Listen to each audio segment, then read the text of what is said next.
Hello दोस्तों, कैसे हो आप? Now this is question air discussion time. Are you ready? बेटा, पढ़ना हो गया, कंसेप्चुअल अंडरस्टैंडिंग होगी, पर ये पार्ट बड़ा इंपॉर्टेंट है क्योंकि जो भी पढ़ा उसको कैसे इम्प्लीमेंट किया जाता है, क्वेश्चंस एग्जाम में कैसे पूछे जाते हैं, उस पे हमारी कंटिन्यूअस प्रैक्टिस चालू है। और यस बेटा, जैसे ही मेरे साथ सिलेबस खत्म होगा ये क्वेश्चन एयर डिस्कशन भी खत्म होगा। मैं आपको एक strong suggestion as a teacher देना चाहता हूँ कि लेक्चर डेली एक करो, बहुत फास्ट मत करो, और साथ साथ में क्वेश्चन या डिस्कशन करो, खुद भी पढ़ो, तो ये आपको बहुत फायदा होगा।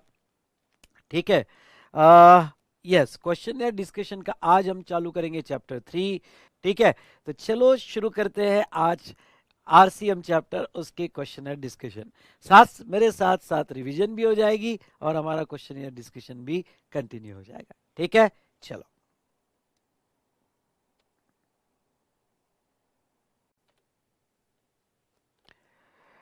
तो बेटा, चैप्टर 3, इस चैप्टर में हमें टोटल ज़्यादा क्वेश्चन नहीं है, 26-25 क्वेश्चंस है। ठीक है, तो जो भी क्वेश्चंस है, अब अच्छे क्वेश्चंस भी है, एग्जाम के क्वेश्चंस भी है, और हर कंसेप्ट पे क्वेश्चन किया है, यहाँ पे डिस्कस किया है। तो अब आप जो है डायरेक्ट क्वेश्चन या डिस्कशन पढ़े, साथ साथ में बुक रखे, तो बहुत अच्छा प्रैक्टिस आपका हो जाएगा। सभी क्वेश्चंस मैंने यहाँ कवर किए। आईसीएआई मटेरियल के एग्जामिनेशन में डायरेक्ट स्ट्रेट फॉरवर्ड क्वेश्चन नहीं है, लेकिन हाँ, कंबाइन करके है, यानी value plus time of supply वगैरह ऐसे कंबाइन करके क्वेश्चन है, डायरेक्ट कोई एग्जामिनेशन क्वेश्चंस नहीं है। ठीक है दोस्तों, तो चलिए शुरू करते हैं हमारा discussion on this chapter. Okay, are you ready for that? Yes.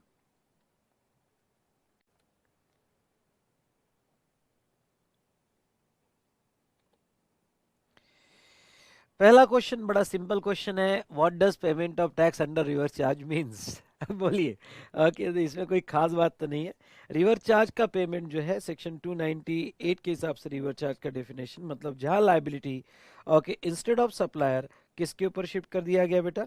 Recipient पे शिफ्ट कर दिया गया। तो जहां लाइबिलिटी रिसिपिएंट पे शिफ्ट होगी, वो जहां तक है रिवर्स चार्ज में आएगा। Section 9394 of CGST act and 5354 of IGST act.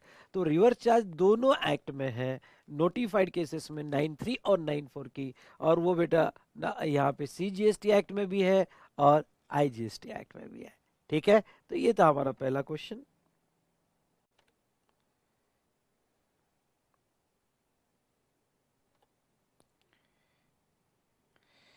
अब ये आपके सामने रहा दूसरा question.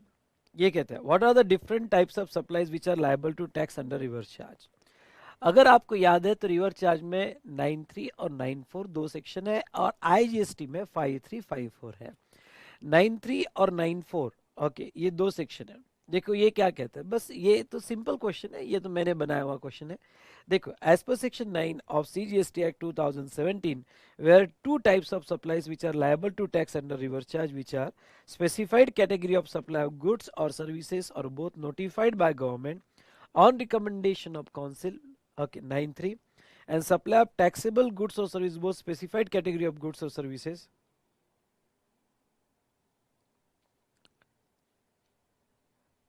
Okay, the specified category of goods or services both by a supplier who is not registered to a specified class of registered person। थोड़ा ये वाला second point समझना, कि आप कोई गुड्स और सर्विसेज सप्लाई कर रहे हो जो यहाँ पे अनरजिस्टर्ड सप्लायर जो अनरजिस्टर्ड है, और वो स्पेसिफाइड कैटेगरी ऑफ गुड्स और सर्विसेज प्रोवाइड कर रहा है।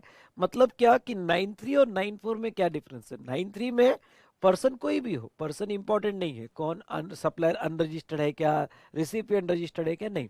वहां सिर्फ गुड्स और सर्विसेज नोटिफाई होगी। अब अगर वो गुड्स और सर्विसेज नोटिफाई हो गई तो वो सिचुएशन में वहां रिवर्स चार्ज लग जाएगा। लेकिन 94 में ओके, गुड्स भी स्पेसिफाई होगा, सप्लायर अनरजिस्टर्ड होना चाहिए और लेने वाला रजिस्टर्ड होना चाहिए, तो वो सिचुएशन में यहाँ पे रिवर्स चार्ज लगाया जाएगा। ठीक है बेटा, तो ये था रिगार्डिंग टू यहाँ पे एक सिंपल क्वेश्चन की 9394 के दो टाइप्स ऑफ रिवर्स चार्ज यहाँ रहेगा। ठीक है,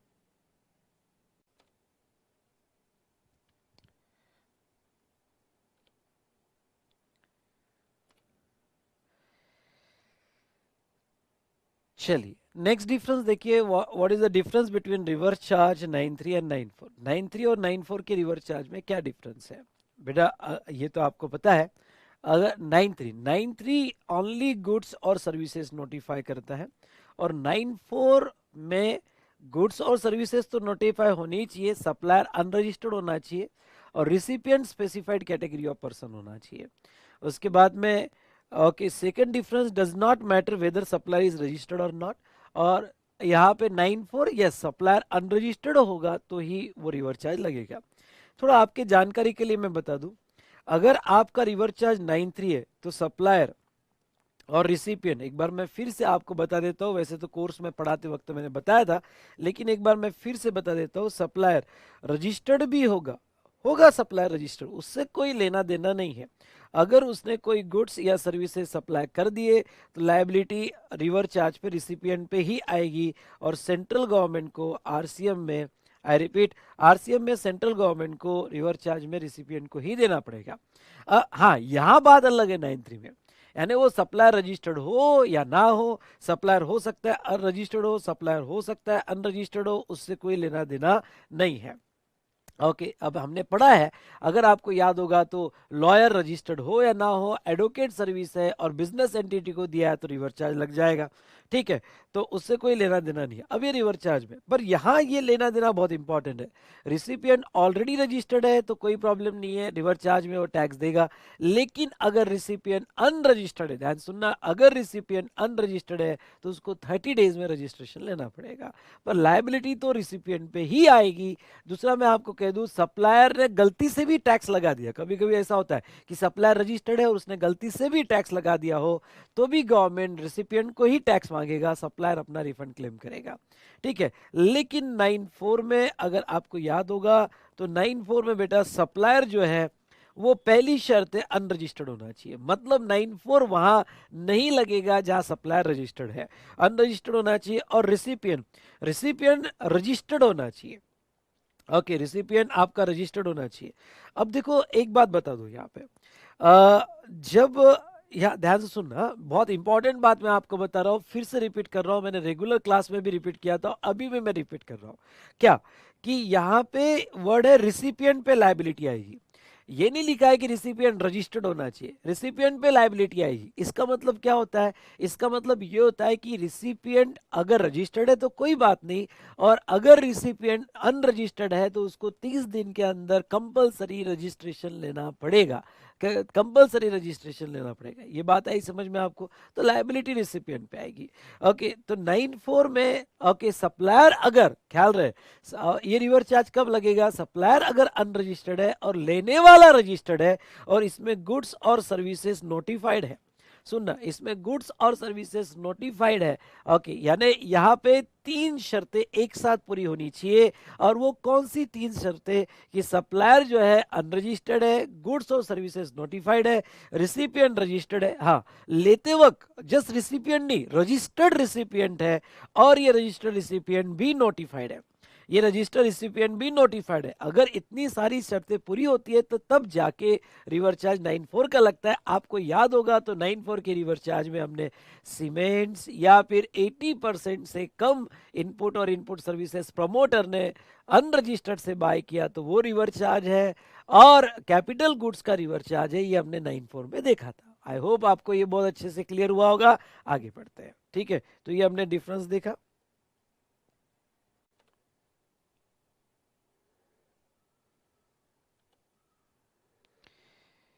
ये एक बहुत ही अच्छा क्वेश्चन है, बहुत ही बेसिक है पर बहुत अच्छा क्वेश्चन है। Whether reverse charge is applicable in case of supplies exempted और नॉन टैक्सेबल।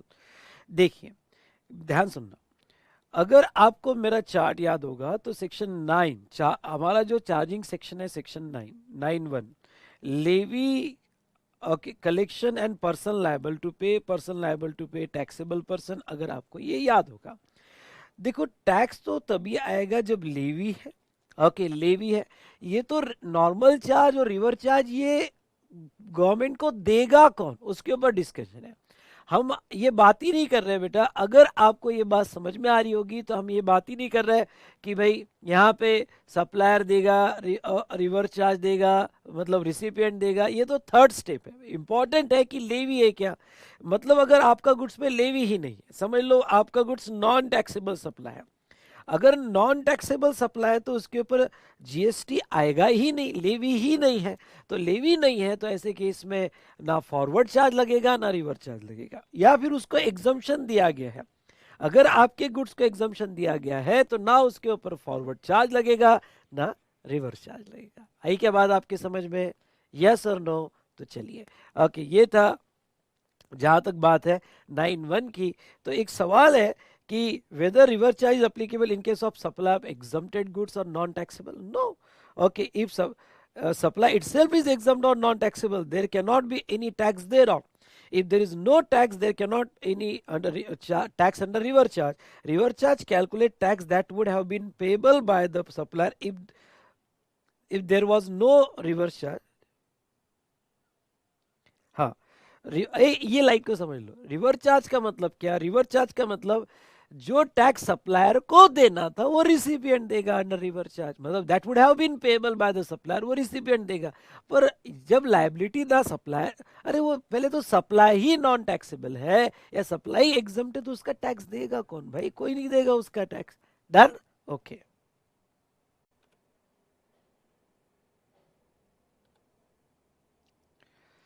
नेक्स्ट क्वेश्चन देखो, what is the effect of reverse charge on ITC?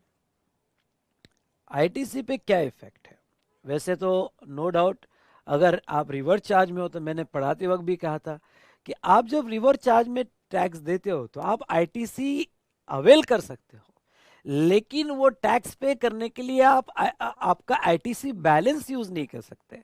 मतलब रिवर्स चार्ज का पेमेंट के लिए आप आईटीसी नहीं यूज कर सकते, क्योंकि आईटीसी के बैलेंस आपके आउटपुट टैक्स को मिलते हैं, तो आप आईटीसी तो यूज नहीं कर सकते। लेकिन यहाँ पे रिवर्स चार्ज में आप जब पे करते हो तो पे करने के बाद उसका आईटीसी ले सकते हो। तो देखो यहाँ पे, as regard the recipient who pays the tax on reverse charge basis, tax so paid will be available as a credit subject to section 16-17। Credit तो मिलेगा उसका।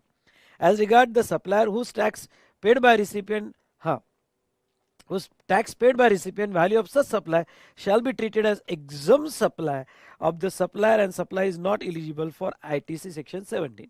वैसे ये डिटेल में डिस्कशन मैंने ITC चैप्टर में किया हुआ है।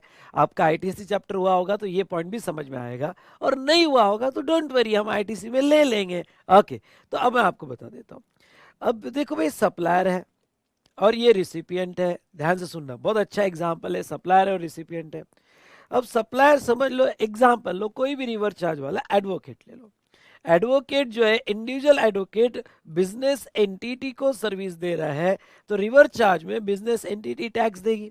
अब रिवर्स चार्ज में गवर्नमेंट को बिजनेस एंटिटी अगर यहाँ टैक्स दे रही है तो आरसीएम लग जाएगा।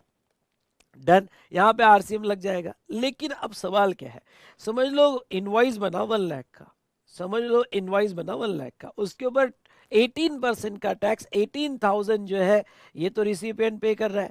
अब रिसिपिएंट के लिए वो है इनवर्ड सप्लाई, ओके, और सप्लायर के लिए वो आउटवर्ड सप्लाई हुआ। अब सवाल क्या है कि यहाँ पे सुनिए, सवाल पे तो मैं अभी तक आया ही नहीं। अब सवाल ये है कि एडवोकेट भाई इनपुट्स खरीदता है, कैपिटल गुड्स खरीदता है और इनपुट सर्विस खरीदता है, तो उसको भी तो टैक्स लग के आ रहा है ना। वो कहीं यहाँ पे गवर्नमेंट का प्यारा थोड़ी है, लाडला थोड़ी है, उसको भी जीएसटी लग के आ रहा है। तो अब उसका सवाल क्या है कि भाई मुझे जो जीएसटी लग के आ रहा है, अब मेरे आउटपुट तो मैं टैक्स दे ही नहीं रहा हूं। अगर मेरे आउटपुट पे मैं टैक्स नहीं दे रहा हूं तो ऐसे सिचुएशन में मैं ये क्रेडिट कहाँ यूज करूं? तो यहाँ पे सेक्शन 17 कहता है कि भाई इस एडवोकेट के लिए ये जो 1 लाख रुपए है, ये एडवोकेट के एंगल से देखा जाए, सप्लायर के एंगल से देखा जाए तो ये एग्जाम माना जाएगा। और अगर इसे एग्जाम मान लिया गया तो ऐसे सिचुएशन में इसके आईटीसी नहीं मिलेंगे, नहीं मिलेंगे और नहीं मिलेंगे, इसके आईटीसी नहीं मिलेंगे। अरे sir, but no but shut, क्योंकि आईटीसी का एक बेसिक प्रिंसिपल है कि अगर आपका सप्लाई एग्जम्प्ट है तो आपको आईटीसी नहीं मिलेंगे। तो ऐसे सिचुएशन में इसको बिल्कुल भी आईटीसी नहीं मिलेंगे। ठीक है, यहाँ पे अब ये तो बात हुई कि उसको आईटीसी नहीं मिलेगा।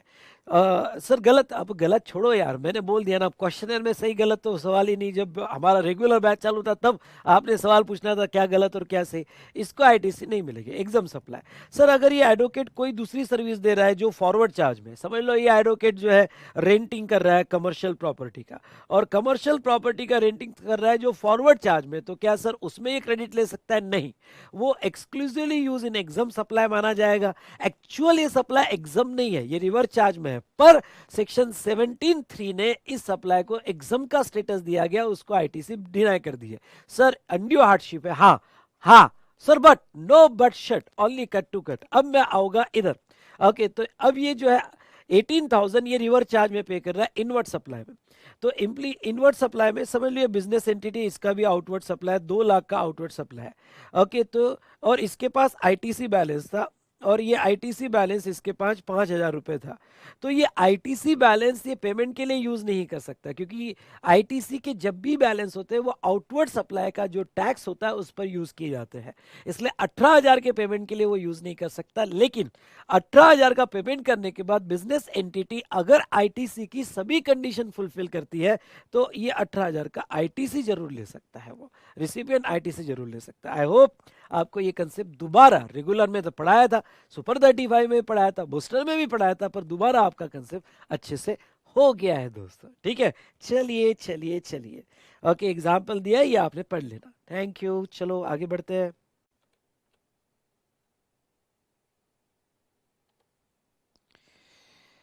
यस, ये क्वेश्चन से, is reverse charge applicable on payment of advance? ठीक है, तो यहाँ पे पेमेंट ऑफ एडवांस को रिवर चार्ज अप्लीकेबल है क्या? ये क्वेश्चन बड़ा अच्छा क्वेश्चन है। इसके लिए थोड़ा टाइम ऑफ सप्लाई का रेफरेंस चाहिए, पर ठीक है, आपने टाइम ऑफ सप्लाई चैप्टर पढ़ लिया होगा, आपका हो गया होगा तो अच्छी बात है, नहीं हुआ होगा तो मैं अभी जितना बोल रहा हूँ उतना तो समझ लो।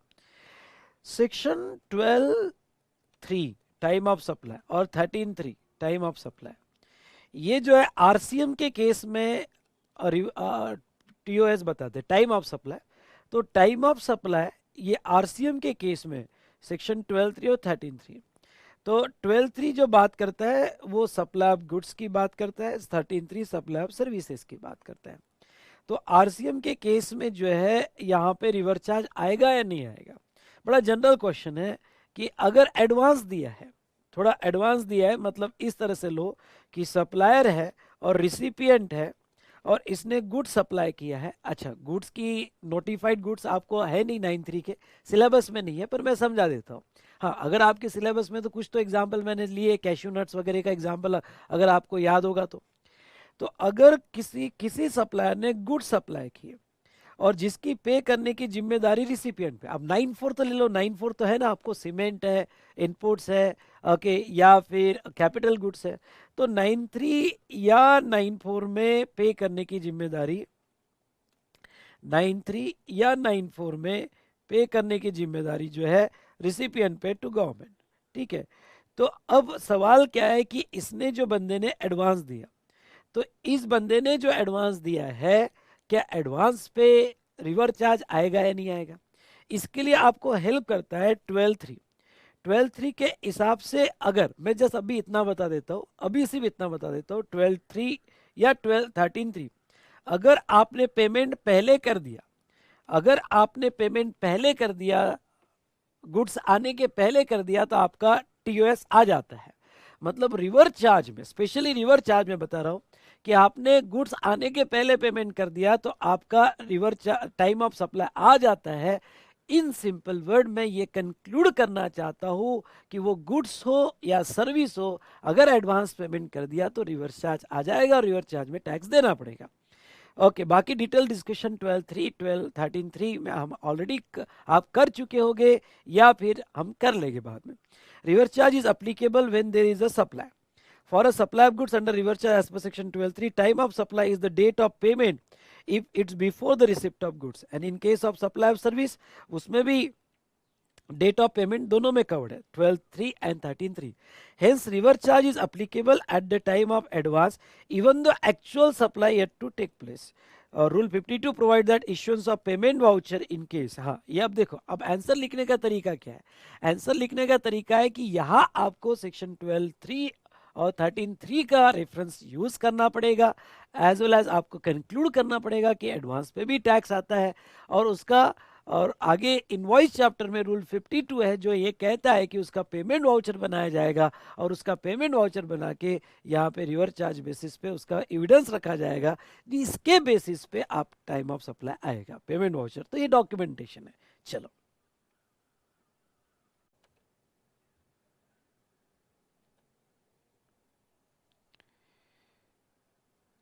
ये बेटा सिंपल एक क्वेश्चन है, और ये है state the answer to the following in accordance with the provision of GST pertaining to reverse charge.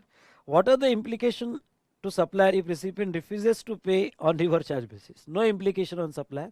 Okay liability recipient पे, तो रिसिपिएंट को ही देना पड़ेगा, सप्लायर सब रिसिपिएंट ने नहीं दी इसका मतलब सप्लायर को पे करना पड़ेगा, ऐसा नहीं है। ओके तो ऐसे सिचुएशन में hence there is no recourse, ये अंडरलाइन करना, बैक टू सप्लायर, सप्लायर पे नहीं आएगा, डिफॉल्ट रिसिपिएंट है तो रिसिपिएंट ही टैक्स देगा। In case supplier has paid GST, is recipient discharged from the liability to pay tax under reverse charge? No. अगर यहाँ पे सप्लायर ने टैक्स दे भी दिया होगा, लेकिन अगर आपका गुड्स या सर्विस 93 या 94 में नोटिफाइड है तो उसका टैक्स रिसिपिएंट को ही देना पड़ेगा, और ऐसे सिचुएशन में रिसिपिएंट ये नहीं कह सकता है कि I am free from liability. Okay, even if supplier has somehow paid the tax on reverse charge, tax liability must be discharged by the recipient. Recipient must not claim a credit of tax paid by supplier, and supplier can however claim the refund of tax. ठीक है। उसके बाद में is GST wrongly paid by supplier available as a ITC to recipient? ध्यान से देखिएगा, is GST wrongly paid by supplier available as a ITC to recipient? नहीं, क्योंकि सप्लायर ने पे किया तो वो एक्सेप्ट ही नहीं रहेगा। अगर सप्लायर ने पे किया तो वो एक्सेप्ट ही नहीं रहेगा तो रिसिपिएंट को आईटीसी भी नहीं मिलेगा, वो टैक्स इरोनियस पेड माना जाएगा और उसको आईटीसी भी नहीं मिलेगा। ठीक है, तो ये कुछ इंपॉर्टेंट क्वेश्चंस थे जो आप जरूर याद रखो।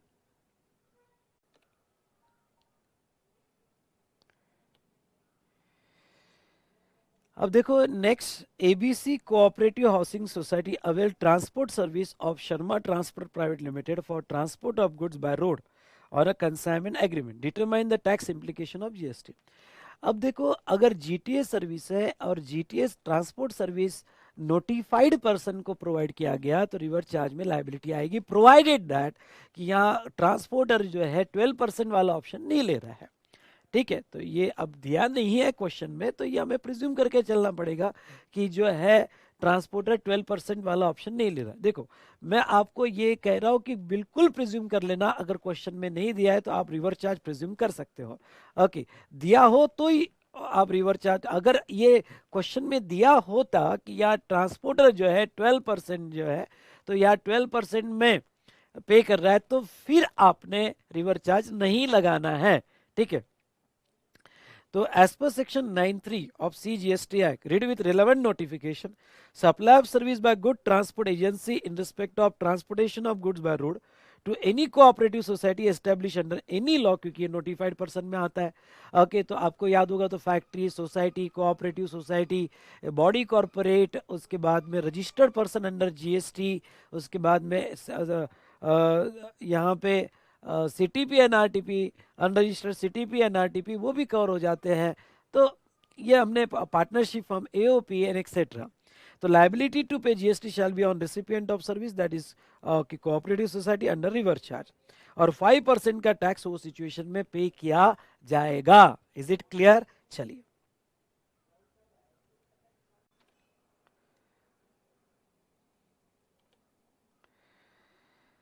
नेक्स्ट देखो, नेक्स्ट क्वेश्चन मेरे लगता है ये भी जीटीए के बेस पर है। चलो, PMC being a local authority registered under central goods and service tax act 2017, local authority है only for the purpose of deducting TDS, very good, only for the purpose of deducting TDS, not engage in making any taxable supply of goods or services. PMC avail the transport service of RV Transport Company for transportation of goods in a carriage by road, in a carriage by road यानी GTA service लिया।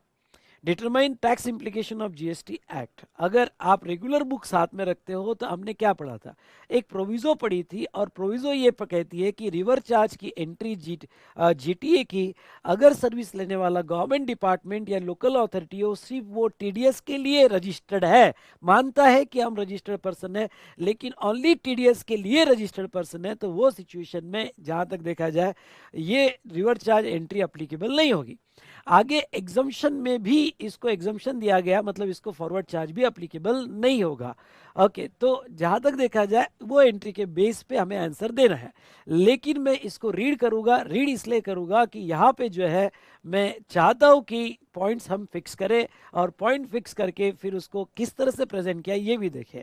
ये question exam में तो नहीं पूछा है, मैंने बनाया हुआ है, लेकिन यस ओके अच्छा क्वेश्चन है। अगर आप देखोगे यहाँ पे तो पहले सेक्शन 9.3 का रेफरेंस दिया गया है। ओके, ये पहला पॉइंट है हमारा 9.3 का सेक्शन।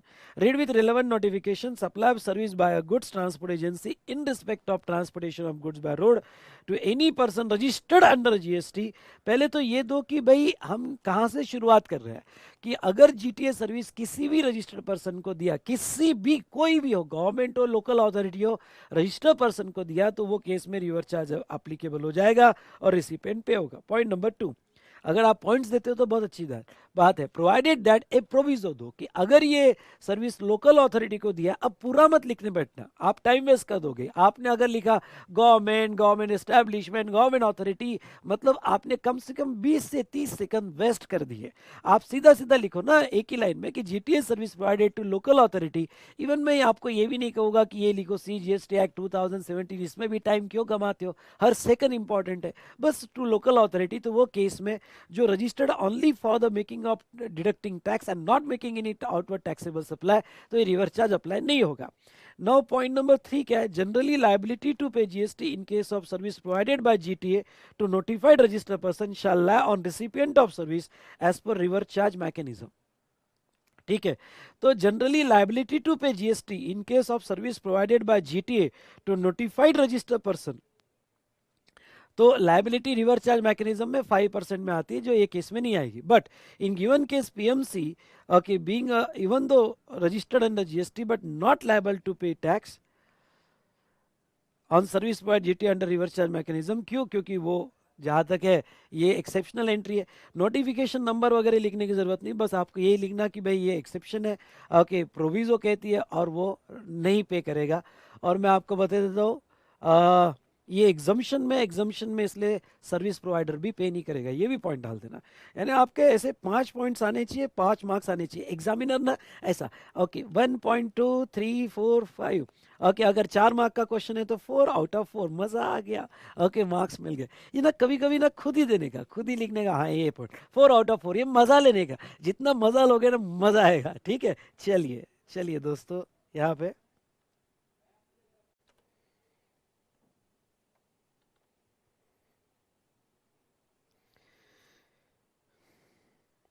यस अच्छा प्रॉब्लम है। इस नेक्स्ट प्रॉब्लम जो हम देखेंगे बेटा, तो ये प्रॉब्लम अगर आप नॉलेज पॉइंट ऑफ व्यू देखोगे तो बहुत अच्छा है, और अगर आपने ये प्रॉब्लम ऐसा देख लिया कि एग्जाम में ऐसे क्वेश्चन आएंगे क्या और हम कैसे लिखेंगे और क्या हमें टाइम पे होगा, तो फिर तो बड़ा मुश्किल हो जाएगा। पर नॉलेज पॉइंट ऑफ व्यू बहुत अच्छा है। आरटीपी में पूछा हुआ क्वेश्चन है, एग्जाम में इतना लंबा क्वेश्चन नहीं आता है। जनरली ट्रेंड ऐसा है कि आरटीपी में वो हर कंसेप्ट कवर करने की कोशिश करते हैं, इसलिए प्रॉब्लम बहुत बड़ा होता है। लेकिन जब एग्जाम में आता है तो वो इसको अगर ये सेम प्रॉब्लम आ गया तो टुकड़ों में आएगा, इतना बड़ा नहीं आएगा, क्योंकि एग्जाम में उनको टाइम मैनेजमेंट करना पड़ता है। लेकिन आरटीपी में ये जो क्वेश्चन कवर किया है, इसमें उन्होंने हर पैरामीटर कवर करने की कोशिश किया है, और ये जीटीए पे क्वेश्चन है। देखो, XYZ limited new Delhi manufacture biscuits under brand name of tasty picks. ठीक है, biscuits are supplied to wholesaler and distributor located across India on FOR basis, free on road। Free on road का मतलब ये होता है कि भाई ट्रांसपोर्टेशन हम करेंगे, हम आपको बाय रोड सर्विस फ्री दे रहे का मतलब कि आप हमारे प्राइस में ट्रांसपोर्टेशन इंक्लूड रहेगा, ट्रांसपोर्टेशन रिस्क हमारी होगी। ठीक है, from the wholesale warehouse of the company located at new Delhi. Company uses multiple mode of transport for supplying the biscuit to its customer and spread across the country. अब मैं आपको एक बात बता दूं, ये जो है जीटीए कंसेप्ट है, प्लस आरसीएम है, प्लस एग्जम्पशन है, प्लस एग्जम्पशन है, ठीक है, इसमें एग्जम्पशन है। अगर आपका एग्जम्पशन चैप्टर हो गया है तो कोई दिक्कत नहीं है, तो एग्जम्पशन चैप्टर हो गया तो कोई दिक्कत नहीं है, फिर तो आपको इजीली समझ में आ जाएगा। लेकिन अगर एग्जम्पशन चैप्टर नहीं हुआ होगा, आई रिपीट, एग्जम्पशन चैप्टर नहीं हुआ होगा, तो फिर मैं जो कहूँगा उसके ऊपर ट्रस्ट रखना, और एग्जम्पशन के बाद ये क्वेश्चन फिर से देखना, मजा आएगा। वैसे भी क्वेश्चन है आपको 2 बार करना ही है, ओके, तो एक बार चैप्टर वाइज करना है और एक बार पूरा कोर्स सिलेबस खत्म होने के बाद वापस करना है, तब आपको और अच्छे से समझ में आ जाएगा। लेकिन अभी जो मैं कह रहा हूँ उसको अच्छे से समझ लो, ठीक है, और एग्जम्पशन से रिलेटेड जो मैं कह रहा हूँ वो मानना पड़ेगा, ठीक है। तो F4 basis from the whole of the located company uses multiple mode of transport for supplying the biscuit to its customers spread across the country. अलग अलग मोड ऑफ ट्रांसपोर्ट मतलब बाय रोड भी करते हैं, बाय एयर भी करेंगे, bye railway भी करेंगे, वाटर इट में भी। The transportation cost is shown as a line item in the invoice and it is billed to the customer with a markup 2% of total amount of freight, ठीक है। तो इसका थोड़ा मैंने पिक्चर बना के रखा है, वो मैं ले लेता हूँ कि देखो भाई, एक कंपनी है, अभी तो इस पे फोकस करो, बाकी इस पे मत फोकस करो। एक कंपनी है XYZ न्यू दिल्ली, और XYZ जो न्यू दिल्ली कंपनी है यहाँ पे बिस्किट्स बना रही है, टेस्टी पैक, जिसके लिए रॉ मटेरियल यूज कर रही है, सप्लाई FOR बेसिस पे है। और उनका ये है कि वो अपना गुड्स ट्रांसपोर्ट करने के लिए ट्रांसपोर्टर की तो सर्विस लेते हैं, लेकिन कस्टमर से बिलिंग करते वक्त, यानी जो भी कस्टमर है, और कस्टमर को जब बिलिंग करेंगे तो ये एक अपना फायदा भी ले लेते हैं कि ट्रांसपोर्टेशन तो खुद अरेंज करते हैं, लेकिन कस्टमर को जब बिलिंग करते हैं तो बिल में फ्रेट कस्टमर से रिकवर करते हैं और उस पर 2% मार्कअप कर देते हैं। यानी जो भी बिल बनाएंगे वो बिल में 2% का मार्कअप कस्टमर से ऐड करके ले लेंगे, ठीक है। चलिए, अब बेटा यहाँ पे बहुत अच्छा क्वेश्चन है ना, अगर आपको कंसेप्चुअली समझना है, आपको एग्जाम के हिसाब से अगर देखोगे ऐसा आएगा मैं क्या करूंगा तो फिर डर जाओगे, ठीक है। उसके बाद में वो क्या कहते हैं, flour use for production process is procured from vendor located in Madhya Pradesh. भाई इनको जो फ्लोर लगने वाला है वो फ्लोर ऐसे बंदे से खरीदा, ऐसा वेंडर है जो मध्य प्रदेश में है, ठीक है। On ex factory basis, ex factory basis मतलब मध्य प्रदेश वाला बंदा जो है ट्रांसपोर्टेशन अरेंज नहीं कर रहा है। दोनों वर्ड में डिफरेंस देखो, FOR basis and ex factory basis. FOR मतलब हम जिम्मेदारी ले रहे हैं ट्रांसपोर्टेशन की, हम पैसा उससे रिकवर कर लेंगे, सामने वाले से में हम पैसा रिकवर कर लेंगे, लेकिन जिम्मेदारी हमारी होगी ट्रांसपोर्टेशन की, डैमेजेस की, ट्रांजिट में एक्सेट्रा लॉस की, ठीक है। लेकिन एक्स फैक्ट्री मतलब ट्रांसपोर्टेशन करने की जिम्मेदारी उसकी नहीं, ट्रांसपोर्टेशन हमें अरेंज करना पड़ रहा है, मतलब परचेस करते वक्त ट्रांसपोर्टेशन हमें अरेंज करना पड़ रहा है, तो जीटीए हमें लगाना पड़ेगा, जीटीए सर्विस हमें देगा। हाँ ओके, तो यहाँ पे ये बात का ख्याल रखें। और ऐसे जब इतने कॉम्प्लिकेटेड क्वेश्चन आता है ना, तो बेस्ट तरीका होता है डायग्राम, उसके अलावा कुछ भी नहीं, फटाफट फटाफट डायग्राम निकालने का और लिखने का। ओके, लगने दो थोड़ा सा टाइम, पर डायग्राम ही बेस्ट तरीका होता है समझने के लिए। उसके बाद में यहाँ पे company has provided the following information. FOR sales within the NCR region, okay, NCR region 20 lakhs. Company arranged local minivan belonging to individual and paid him. अब थोड़ा मैं फैक्ट्स को लिख लेता हूँ और बाद में हम एनालिसिस करेंगे। अब इसका सेल्स बताया, भाई वो इन दिल्ली सेल कर रहा है, दिल्ली में सेल कर रहा है, और वैल्यू जो है 20 लाख की है, और किसी एक इंडिविजुअल की, ध्यान सुनना, किसी इंडिविजुअल मिनी यूज कर रहा है, और वो मिनी यूज करके ट्रांसपोर्टेशन लोकल के लोकल बेच रहा है, जिसका फ्रेट जो है, फ्रेट यहाँ पे 54,000 उसको लगा है। देखो, दो तरह के फ्रेट हम आउटवर्ड में लेंगे, हमें कितना लगा और 2% मार्कअप करके हम बिलिंग में रिकवर भी करेंगे, 2% का मार्कअप भी डालेंगे, ठीक है।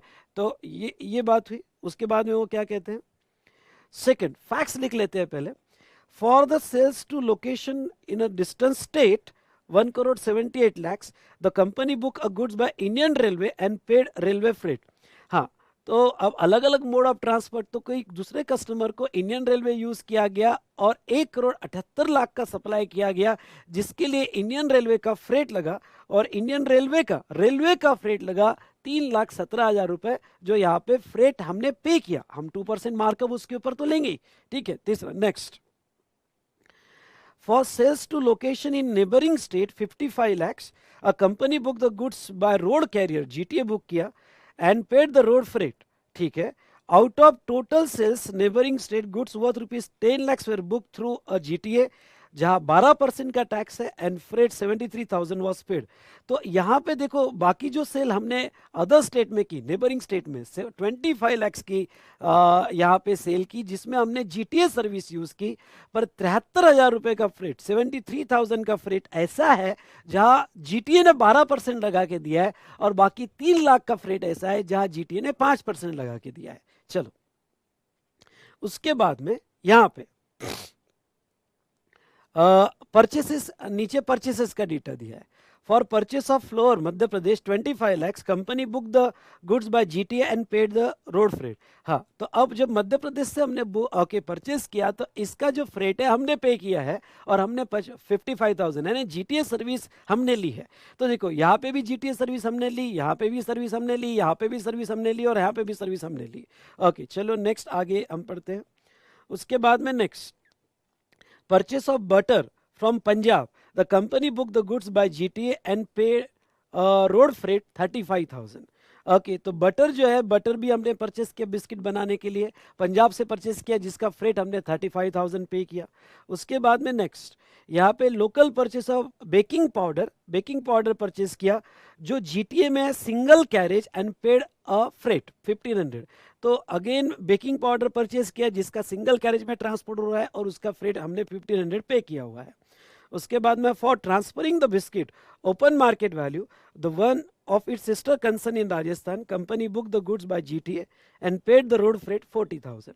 ओके तो एक क्या हुआ कि उसने अपने सिस्टर कंसर्न को बिस्किट ट्रांसफर किया। ओके जो सिस्टर कंसर्न है तो वो केस में 40,000 आएगा, ठीक है। फ्रेट वहाँ 40,000 दिया। अब नीचे निकालने क्या कहा, ये बहुत इंपॉर्टेंट है। Based on the particular given above, compute GST payable on the amount paid for transportation by XYZ Limited when it avail the service। हमें सिर्फ इतना निकाल के दो कि जब उसने सर्विसेज अवेल की, ओके सर्विसेज अवेल की अलग अलग, अब तो उसके ऊपर एक्चुअल फ्रेट कितना पे किया।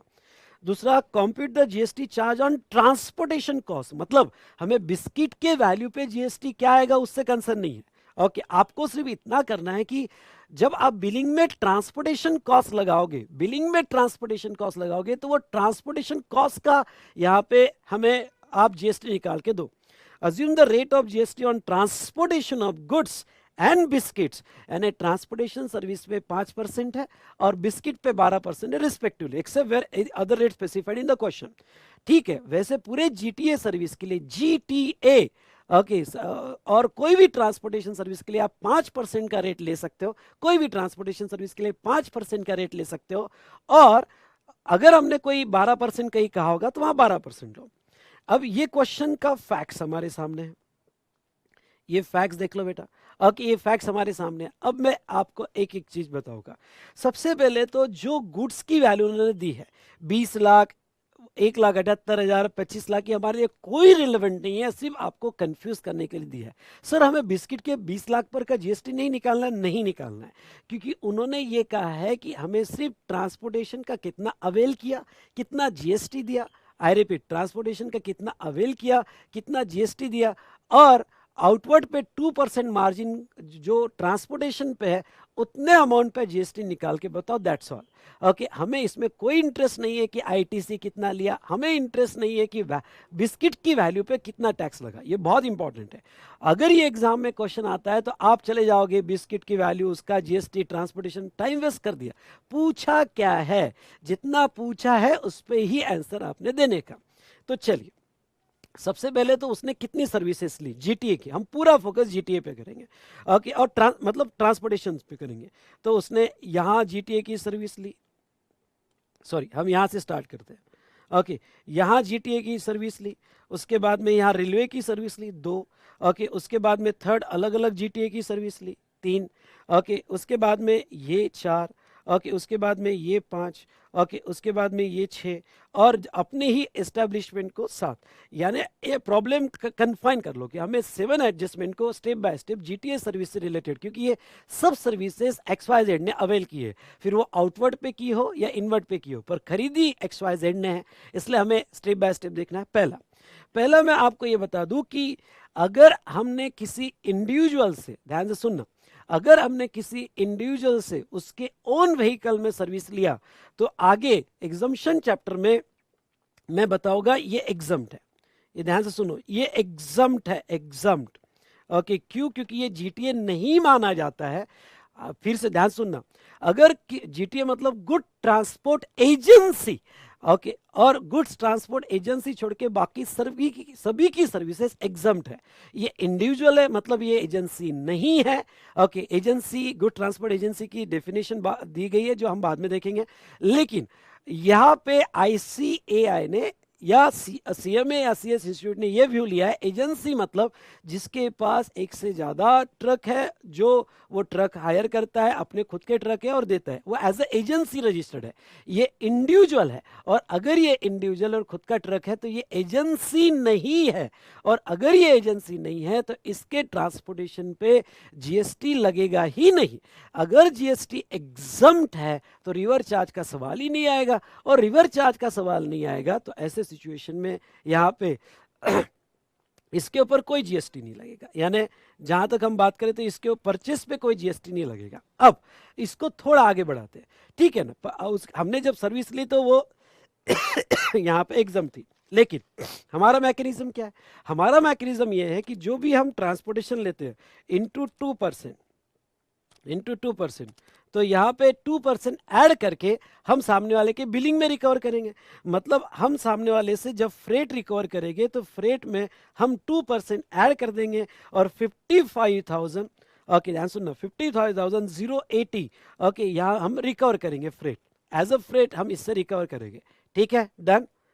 तो आगे मैं बताऊंगा, आंसर में देखोगे तो नेक्स्ट टेबल पे यहाँ पे 55,080 जो है दिया गया है। प्रेजेंटेशन तो आप देख सकते हो, सिर्फ कंसेप्चुअली समझ लो आप। फिर तो एक बार सॉल्व करके तो आपको देखना पड़ेगा कॉन्फिडेंस आने के लिए। ये प्रॉब्लम सॉल्व करके देखना तो कॉन्फिडेंस आ जाएगा। तो 55,080 2% मार्कअप, 2% मार्कअप से मैंने बिल में लिया, यानी मैंने बिल कितने का बनाया? 20 लाख प्लस 55,080। लेकिन मुझे 20 लाख से कोई कंसर्न नहीं है, उसमें जो फ्रेट लगाया गया उससे कंसर्न है, क्योंकि उसके ऊपर तो यहाँ पे जीएसटी लगाया जाएगा। दूसरी बात, नेक्स्ट यहाँ पे अब मैं इंडियन रेलवे लेता हूँ। पहले इंडियन रेलवे में बेटा रिवर चार्ज ही लगता है, यहाँ पे फॉरवर्ड चार्ज लगता है। इंडियन रेलवे, अगर आप इंडियन रेलवे की सर्विस ले रहे हो तो रेलवे कंपनी आपको टैक्स लगा के देगी, रेलवे कंपनी आपको टैक्स लगा के देगी, XYZ नहीं पे करेगा। ठीक है, तो यहाँ पे रेलवे कंपनी अगर आपको टैक्स लगा के दे रही है, तभी टैक्स तो आप दे रहे हो ना, इनवॉइस में दे रहे हो। तो 3,17,000 पे जीएसटी आपने अगर इनवॉइस पे दिया होगा तो 3,17,000 इंटू 5%, ओके, तो 15,000, ध्यान से सुनिएगा, 15,000, ओके, 850, ये आप टैक्स रिवर चार्ज में नहीं दे रहे हो, क्योंकि यहाँ पे इंडियन रेलवे ही सर्विस प्रोवाइडर है और वही आपको टैक्स लगा के देगा। लेकिन ये जो टैक्स आप दोगे, ओके, जीएसटी जो दोगे, वो इनवॉइस में ट्रांसफर होगा। ध्यान से सुनिएगा, इनवॉइस में ट्रांसफर होगा, पर अल्टीमेटली बर्डन XYZ पे ही आएगा, 15,850। तो अगर आप आंसर देखते हो तो यहाँ पे आंसर में 54,000 पे जीएसटी कुछ भी नहीं है, क्योंकि ये एग्जम्प्ट है। बाकी एग्जम्पशन चैप्टर में मैंने आपको डिटेल में पढ़ाया हुआ है या हम पढ़ेंगे, पर ये एग्जम्प्ट है। दूसरा, इंडियन रेलवे पे रिवर चार्ज नहीं लगा, ओके, यहाँ फॉरवर्ड चार्ज में जीएसटी आएगा। तो यहाँ लिख देना जीएसटी अंडर, अगर आपको लिखना है तो लिख देना GST under forward charge and transfer in invoice.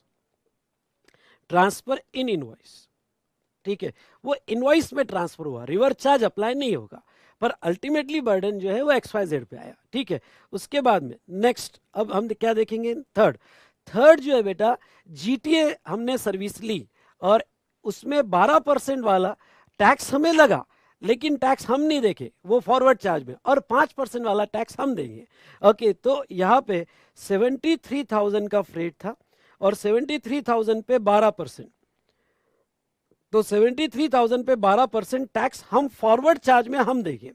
और यहाँ पे 3 लाख पे रिवर चार्ज में, ओके, इनवॉइस में ट्रांसफर नहीं हुआ, ये इनवॉइस में ट्रांसफर हुआ, ओके, XYZ को, और ये जो है यहाँ पे हम गवर्नमेंट को पे करेंगे, इज इट क्लियर?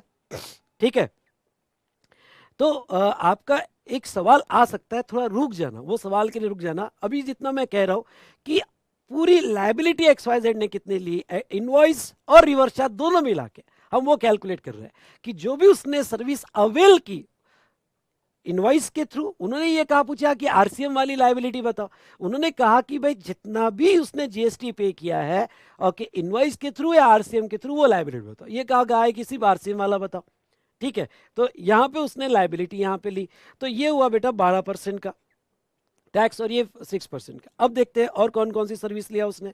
ओके अब ये 3 हो गया, ये 4। अब यहाँ पे परचेस करते हुए टाइम जीटीए सर्विस लिया 55,000, तो रिवर्स चार्ज में इसके ऊपर भी टैक्स आएगा, 5% लेके चलो। तो यहाँ पे 5%, सर यहाँ 12% क्यों नहीं लिया? क्यों 12% लूँ? क्योंकि उन्होंने क्वेश्चन में कहा है ना कि जहां बोला है 12% वही लो, बाकी 5% लो। तो यहाँ पे बोला गया था 12%, इसलिए ओके वो 73,000 का 12% लिया गया, बाकी सब केस में मैं 5% ही लूंगा। तो ये 55,000 पे भी 5% ही ओके मैं लूंगा। लेकिन अब मैं आपको एक बात बता देता हूं, वो ये कि आगे जब एग्जम्पशन चैप्टर आप पढ़ोगे या आपने पढ़ लिया होगा, तो एग्जम्पशन चैप्टर में अगर आप देखते हो तो फ्लोर का ट्रांसपोर्टेशन एग्जम्प्ट है। वेरी इंपॉर्टेंट, ये आपको क्लिक होना चाहिए कि फ्लोर का ट्रांसपोर्टेशन एग्जम्प्ट है। अगर एग्जम्प्ट है तो इसके ऊपर जीएसटी नहीं आएगा। अगर फ्लोर का ट्रांसपोर्टेशन एग्जम्प्ट है तो इसके ऊपर जीएसटी नहीं आएगा। इसलिए अगर आप आंसर देखते हो तो आंसर में जीएसटी नील है। ओके और दोबारा रिपीट हो गया है, ये रिपीट हो गया है, इसको स्क्रैच कर दो, ये गलती से आ गया उसके अंदर, लेकिन फ्लोर का ट्रांसपोर्टेशन नील है।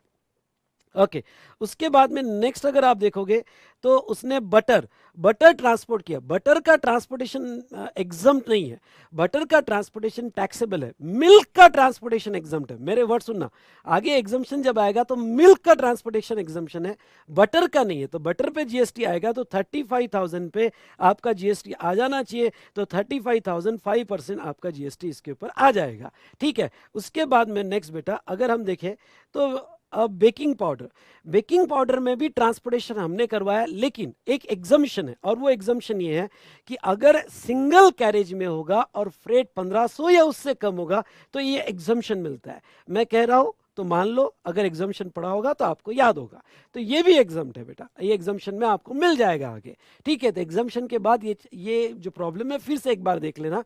ओके तो ये एग्जम्पशन में आपको मिल जाएगा। तो इसके ऊपर तो जीएसटी आएगा, जो भी जीएसटी है वो इसके ऊपर आएगा, और यहां पे ये एग्जम्प्ट है। डन। तो ऐसे सिचुएशन में यहां हमने देखा कि क्या क्या टैक्सेबल है, क्या एग्जम्प्ट है। तो अगर आप इसका आईटीसी निकाल लोगे तो ये आईटीसी की टोटल जो आएगी, हाँ सॉरी एक रह गया हमारा, सिस्टर कंसर्न को दिया, सिस्टर कंसर्न को दिया तो ट्रांसपोर्टेशन हमें कितना लगा 40,000, 40,000 का 5% ये भी टैक्सेबल होगा। ओके यहाँ पे तो ये भी टैक्सेबल होगा, तो हमने वो टैक्सेबल करवाया। तो वो टैक्सेबल करवाया बेटा, सिस्टर कंसर्न को दिया 2,000, तो हमने ट्रांसपोर्टेशन सर्विस टोटल आपने जीएसटी आपके ट्रांसपोर्टेशन सर्विस जो आपने अवेल की ओके वो रिवर्स चार्ज में दिया होगा या इनवॉइस में दिया होगा 43,360। अब जब आप सॉल्व करके देखोगे तो मैं चाहता हूं कि आप थोड़ा फॉर्मेट बदल दो। मैंने तो आरटीपी का फॉर्मेट लिया, मैं भी बदल दूंगा नेक्स्ट क्वेश्चन ईयर में, लेकिन आप फॉर्मेट ऐसा लेना, कैलकुलेशन ऑफ जीएसटी, यानी आपने कैसा लेना मैं बता देता हूं। Calculation of GST under reverse charge मत लिखना, calculation of GST on transportation of service avail, transportation service avail, transportation service avail, आपने जो ट्रांसपोर्टेशन सर्विस ली उसका जीएसटी आप कैलकुलेट कर रहे हो, ठीक है। अब इसमें क्या करना, दो टेबल करना। Okay GST payable under reverse charge, okay GST payable under reverse charge and GST transfer in invoice under forward charge. तो GST transfer invoice under forward charge ये वाला आ जाएगा और ये 12% वाला आ जाएगा, यानी ये इनवॉइस वाला आ जाएगा और ये 12% ये वाला आ जाएगा। तो आपका रिवर्स चार्ज में ओके आप रिवर्स चार्ज में जो है वो या तीन, इसमें तीन सेट भी कर सकते हो। सर्विस जो ट्रांसपोर्टेशन सर्विस अवेल एग्जम्प्ट वाली वो लिखो, कौन कौन सी एग्जम्प्ट है। दूसरा transportation service under reverse charge वाली लिखो बायफरगेट करके, और transportation service under forward charge GST amount transfer in invoice, वो तो उसको ऐसे 3 इसमें बाइफरकेट करो और उसके अंदर लिखो तो ज़्यादा आपको इजी हो जाएगा। मैं नेक्स्ट टाइम तो ऐसा ही करके दूंगा, सो दैट स्टूडेंट को रेडीमेड मिल जाएगा। आजकल रेडीमेड का ज़माना है, खुद तो तुम कुछ करते नहीं हो, पर आप करो इसको, अभी मेरा डिस्कशन होने के बाद सिंपल वे में लिख दो तो आपको फायदेमंद होगा। चलो बेटा, यहाँ पे मैंने आपको ये पढ़ा दिया। अब मैं आपको एक कंसेप्ट लाना चाहूँगा, और वो कंसेप्ट क्या, जब आप कोई गुड्स सप्लाई करते हो तो गुड्स के साथ जो आप एक्स्ट्रा ट्रांसपोर्टेशन बिल में लगाते हो, 2% मार्कअप करके मैं बिल में लगा रहा हूं, तो ये कंपोजिट, यानी ये दोनों सप्लाई, ये कंपोजिट सप्लाई माने जाते हैं। क्योंकि आपको याद होगा तो कंपोजिट सप्लाई का एक कंसेप्ट है, गुड्स के साथ फ्रेट लगाया गया जो 2% मार्कअप करके लगाया गया, तो ये कंपोजिट सप्लाई माने जाते हैं। और कंपोजिट सप्लाई माने जाते हैं तो ऐसे केस में फ्रेट अलग से टैक्सेबल नहीं होता है। ओके, यानी ये नहीं कहा जाएगा कि अब XYZ ने भी आगे जो है ट्रांसपोर्टेशन सर्विस दी, नहीं, XYZ ने आगे ट्रांसपोर्टेशन सर्विस दी ये नहीं माना जाता है, ये फ्रेट गुड्स का ही पार्ट माना जाता है। तो यहां पे इस फ्रेट जो है, इस फ्रेट पे अगर जीएसटी निकाले, क्योंकि हमें सिर्फ फ्रेट का जीएसटी निकालना है, तो इस फ्रेट पे अगर हम जीएसटी निकाले तो यस, इस फ्रेट पे जीएसटी, यहाँ पे जो गुड्स का रेट है, बिस्किट का रेट क्या है, तो बिस्किट का रेट जो है, यहाँ पे कंपोजिट सप्लाई, तो कंपोजिट तो प्रिंसिपल सप्लाई बिस्किट हुआ, तो बिस्किट का रेट क्या है 12%, तो ये जो है इस पे 12% का आपको जीएसटी लग जाएगा, ये फ्रेट पे 12% का जीएसटी लग जाएगा। अब खास बात देखो, जब हमने परचेस किया था तो वो एग्जाम था क्योंकि वो इंडिविजुअल फ्रेट सर्विस थी, जब हमने परचेस किया था तो वो एग्जाम था क्योंकि इंडिविजुअल फ्रेट सर्विस थी। लेकिन जब हम सप्लाई कर रहे हैं तो अब वो फ्रेट नहीं बचा, वो part of value of goods हो गया, और part of value of goods हो गया इसलिए गुड्स का रेट उसको लग जाएगा, यानी 12% का जीएसटी आ जाएगा। अब same for Indian railway. Okay, आपको फ्रेट कितना लगा, 3,17,000, 3,17,000 प्लस 2 इंटू 2% तो plus equals to, 3,17,000 into 2% plus equals to, यानी आपका फ्रेट जो है आप जो बिल में लगाओगे 3,23,340, 3,23,340।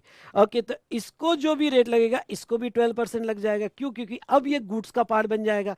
Same for here, okay, same for year. आप जो है यहाँ दो फ्रेट है बेटा, ओके, तो 73,000 एंड 3 lakhs, तो इसको भी आप मार्कअप करोगे तो इसको भी बिलिंग में कवर करोगे, तो इसमें भी 2% मार्कअप करके पूरा 12% एज अ गुड्स लगेगा, एज अ फ्रेट नहीं लगेगा, एज अ गुड्स लगेगा।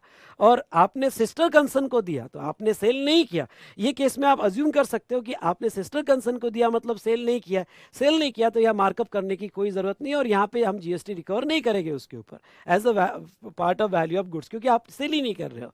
ओके, तो ऐसे सिचुएशन में जहां तक देखा जाए ये अज्यूम कर रहे हैं, तो अगर आप देखोगे तो मैंने ये कंसेप्ट दिया है कि ये कंपोजिट सप्लाई सेक्शन 8A में दिया है, ये कंपोजिट सप्लाई और बिस्किट का रेट ही सब पे लगेगा। इसलिए देखो यहाँ पे जो जो मैंने आउटवर्ड सप्लाई के लिए जीटी यूज किया, एक तो मिनी वैन यूज की, मिनी वैन पे जीएसटी लगा नहीं पर 2% मार्कअप करके 12% का जीएसटी मैं उसके ऊपर लगाऊंगा, 12% का जीएसटी मैं उसके ऊपर लगाऊंगा। Transportation of biscuit bye Indian railway, okay, मुझे इनपुट पे भी जीएसटी लगा और मैं उसके ऊपर मार्कअप करके, अब देखो मार्कअप मतलब यहाँ पे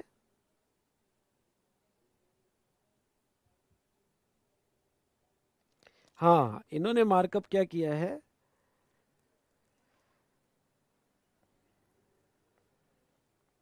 ये आरटीपी में एक बात और बता देता हूँ, मार्कअप जो लिया, हाँ, मार्कअप आपको इंक्लूसिव ऑफ टैक्सेस करना है, सॉरी मेरा कैलकुलेशन गलत हो गया है, मार्कअप आपको इंक्लूसिव ऑफ टैक्सेस करना है, ये बात बहुत जरूरी है, प्रॉब्लम में इंक्लूसिव ऑफ टैक्सेस दिया हुआ है, तो मतलब आपको क्या करना है मार्कअप करते वक्त, यहाँ पे 3,17,000, okay, plus 15,850 into 2% plus equals to 339,507, उनकी वो मार्कअप पॉलिसी है तो वो मार्कअप आपको करना है। फिर आपका सवाल आता है सर आईटीसी मिलेगा क्या, आईटीसी मिलेगा आपको, हाँ, उन्होंने मार्कअप टोटल का 2% रखा है, वो कितना भी रखे आपको आईटीसी मिलेगा, या आपका आउटवर्ड सप्लाई या आपका इनवर्ड सप्लाई, सेम बेटा here and same here. Okay, और आपने जो ये एज्यूम किया है कि आपने जो अपने सिस्टर कंसर्न को दिया है उसमें आपने सेल नहीं किया है और उसके ऊपर मार्कअप नहीं लिया है, और आपका ये जीएसटी अमाउंट इतना आएगा। एक बार आप सॉल्व करके देखो, आपको पूरा अच्छे से समझ में आ जाएगा, प्रिंसिपली हर कंसेप्ट मैंने यहाँ एक्सप्लेन किया है। ठीक है बेटा, चलो, यह हमारा एक प्रॉब्लम खत्म हुआ।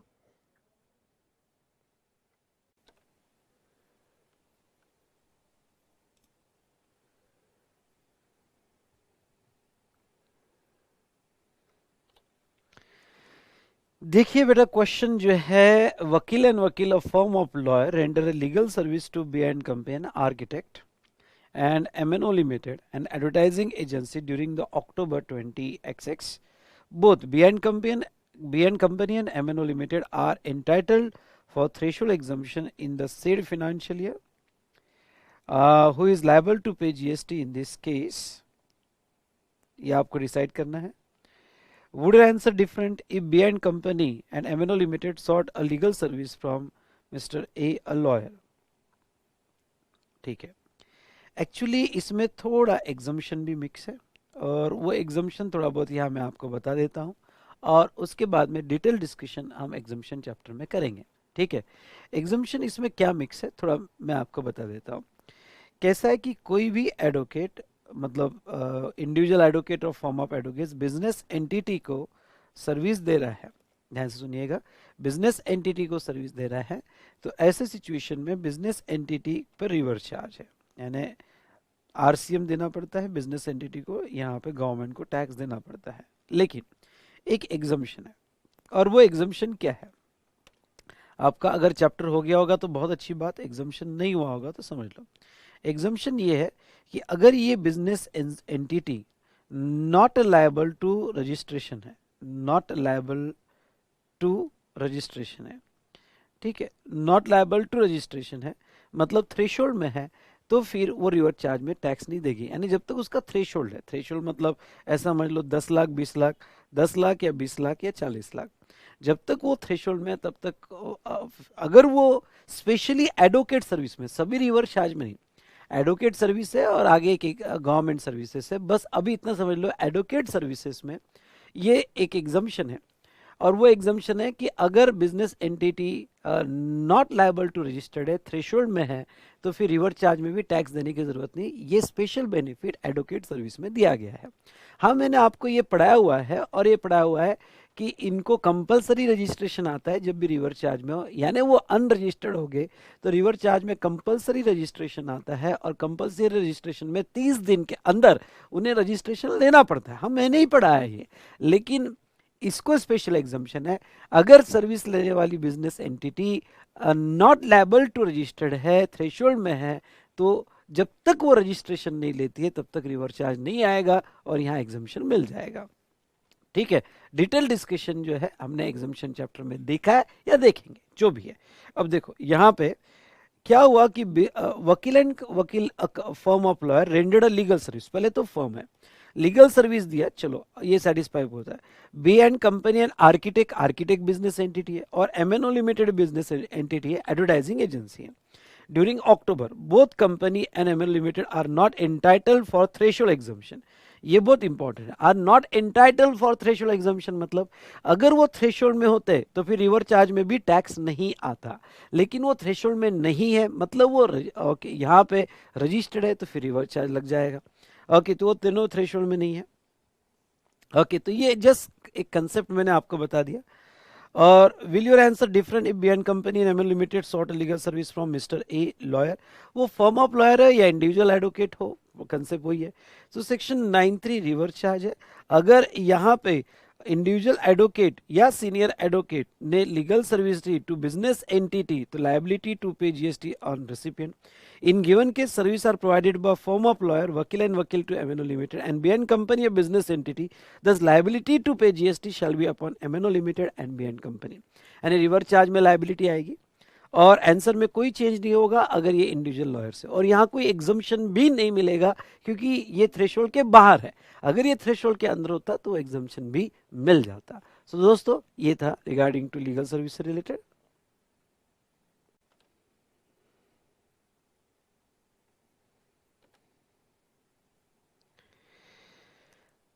नेक्स्ट क्वेश्चन देखो. Manini private limited agreed to sponsor a sport event organized by pink city club in Jaipur. ठीक है, Manini private limited sport event organize कर रही है pink city club in Jaipur.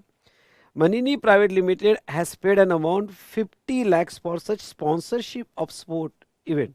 मनीनी एक प्राइवेट लिमिटेड है, बॉडी कॉर्पोरेट है, और उसने 50 लाख दिया ओके स्पॉन्सरशिप का, यानी यहाँ पे जो pink city club in Jaipur event हो रहा है वो सर्विस प्रोवाइडर है और मनीनी सर्विस लेने वाला है जिसके लिए वो 50 लाख दे रहा है.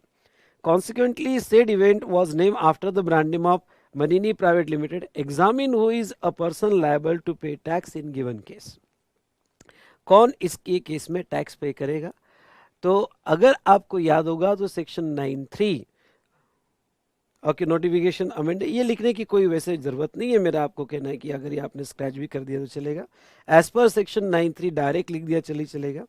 एज पर सेक्शन 9(3) आपने लिखा तो भी चलेगा. Okay, sponsorship service provided by any person. पहली बात तो स्पॉन्सरशिप सर्विस है और provided by any person to body corporate या partnership firm in a taxable territory. ये चारों वर्ड्स आने चाहिए. Sponsorship service by any person to body corporate या partnership firm in a taxable territory. तो ऐसे केस में रिसिपिएंट टैक्स पे करेगा. In present case pink city club is a supplier of sponsorship service which is receiving the consideration of ₹5 lakh. अच्छा, यहाँ correction चाहिए, वहाँ 50 लाख चाहिए, यहाँ 50 लाख चाहिए. 50 lakhs from Manini private limited against the provision of sponsorship service. Since the recipient of sponsorship service Manini Private Limited is a body corporate and tax to be on the said service to be paid by recipient and that is Manini Private Limited under reverse charge basis. ठीक है, तो यहाँ ये जो है हमने देखा यहाँ पे स्पॉन्सरशिप सर्विस से रिलेटेड.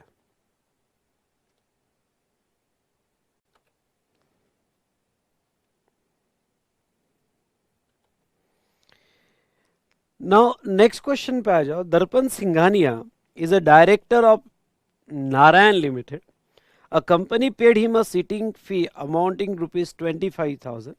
Sitting fees दिया डायरेक्टर को 25,000 for the month of January. Further salary was paid to Darpan Singhania amounting to 1.5 lakhs for the month of January, on which TDS was also deducted as per applicable provision of income tax law. ठीक है, तो salary भी दिया जिसका TDS भी deduct किया. Tapasya and Associate, in which Darpan Singhania is a partner, supplied certain professional service to Narayan Limited in the month of January for an amount of ₹2 lakhs. Discuss the person liable to pay tax in each supplies involved in given case. इसमें 3 बातें हमें discuss करनी है. 3 बातें कौन कौन सी हमें discuss करनी है? पहले तो सिटिंग फीस का क्या होगा, दूसरा सैलरी दिया डायरेक्टर का क्या होगा, तीसरा तपस्या जहां या डायरेक्टर पार्टनर है उसने जो सर्विस दिया उसका क्या होगा. तो हम 3 बातों में ये आंसर को डिवाइड करेंगे. पहला, sitting fees paid to the director, salary paid to the director and service provided by Tapasya and associate. ठीक है, पहली बात तो सिटिंग फीस के लिए लीगल प्रोविजन में ये कहूंगा कि अगर आपको याद होगा तो कोई भी डायरेक्टर ने उसकी बॉडी कॉर्पोरेट या कंपनी को सर्विस दिया, कोई भी सर्विस दिया तो रिवर्स चार्ज है, कोई भी सर्विस दिया तो रिवर्स चार्ज है. तो पहले प्रोविजन लिख दो कि डायरेक्टर टू कंपनी या बॉडी कॉर्पोरेट तो पेबल अंडर रिवर्स चार्ज लगेगा. हेंस गिवन केस में जो सिटिंग फीस है अमाउंटिंग टू 25,000 उसके ऊपर रिवर्स चार्ज लगेगा और Narayan limited is liable to pay tax. चलो, ये बात तो हो गई कि नारायण लिमिटेड इसके ऊपर टैक्स देगा. सैलरी पेड टू डायरेक्टर, अभी एक सीबीआईसी का सर्कुलर जो बहुत क्लैरिफाइड मैनर में आया और वो सर्कुलर ये है कि अगर डायरेक्टर को रेम्यूनरेशन दिया गया जिसका इनकम टैक्स एक्ट के तहत टीडीएस डिडक्ट किया गया हो तो वो सैलरी माना जाएगा और वो सैलरी माना जाएगा तो शेड्यूल 3 में कवर होगा. ओके, इनकम टैक्स एक्ट में टीडीएस डिडक्ट किया तो शेड्यूल 3 में कवर हो गया.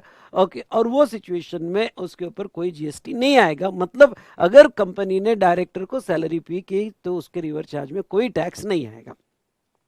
तीसरा, service provided by Tapasya and associate, जो प्रोफेशनल सर्विस दी ये तो कोई डायरेक्टर ने नहीं दी, ये तो लीगल एंटिटी जिसमें डायरेक्टर पार्टनर है उसने दिया. इसलिए बेटा इस पर भी जीएसटी आएगा, पर इस पर जीएसटी फॉरवर्ड चार्ज में आएगा. रिवर्स चार्ज का सवाल ही नहीं आता है. रिवर्स चार्ज तो तब आएगा जब डायरेक्टर ने सर्विस बॉडी कॉर्पोरेट या फिर यहाँ पे कंपनी को दिया तो ही रिवर्स चार्ज होगा. तो बड़ा सिंपल था, इसमें कोई स्पेशल डिस्कशन करने लायक कोई तो इशू नहीं था. तो चलिए, ओके, ये हमारा डिस्कशन यहाँ हो गया.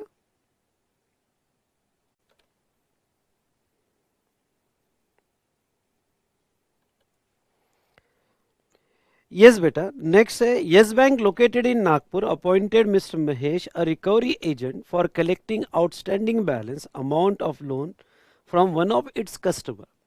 Mister Mahesh provided service to yes bank for which is charge a fee. Recovery agent है रिकवरी एजेंट इंडिविजुअल है और वो सर्विसेज दे रहा है बैंक को। Determine tax implication as per GST law, तो सिंपल है, अगर रिकवरी एजेंट है, okay, service supplied by recovery agent to banking company, तो रिवर्स चार्ज आएगा और वो केस में रिसिपिएंट टैक्स पे करेगा, तो ये केस में यस बैंक टैक्स पे करेगा। इसमें स्पेशल डिस्कशन लायक कुछ भी नहीं था, ओके, ये केस में यस बैंक टैक्स पे करेगा। चलो ठीक है,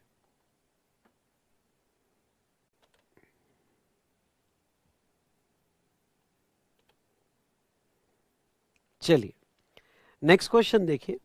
state the person liable to pay tax under GST in following independent cases where recipient is located in a taxable territory. Supply of service by author to publisher, ठीक है, okay. Supply of service by author who has taken a registration under GST act and file a declaration to publisher. देखो, अगर service author to publisher है तो पहला thought तो ये आना चाहिए कि यहाँ पे रिवर्स चार्ज अप्लीकेबल हो जाएगा, और अगर ओरिजिनल लिटरेरी वर्क से रिलेटेड होगा तो यहाँ रिसिपिएंट पब्लिशर टैक्स देगा। लेकिन सप्लायर जीएसटी में रजिस्टर लेता है ऑथर और वो डिक्लेरेशन फाइल करता है कि वो टैक्स देगा, तो ऐसे केस में फॉरवर्ड चार्ज अप्लीकेबल होगा। तो देखो, पहले का आंसर क्या है? Supply of services by transfer the permitting enjoyment of copyrights covered under section 31A of copyright act relating to dramatic musical work, artistic work by music composer, photographer, artist और music company producer और like located in a taxable territory, then person liable to pay tax is music company, producer or like located in taxable territory. यानी पहले legal provision. Second, supply of service by of transfer of permitting the use और enjoyment of copyright covered under section 13(1) of copyright relating to original literary work by to a publisher in a taxable territory, then person liable to pay is publisher located in a taxable territory. तो ये तो legal provision थी, entry number 9 and 9 है।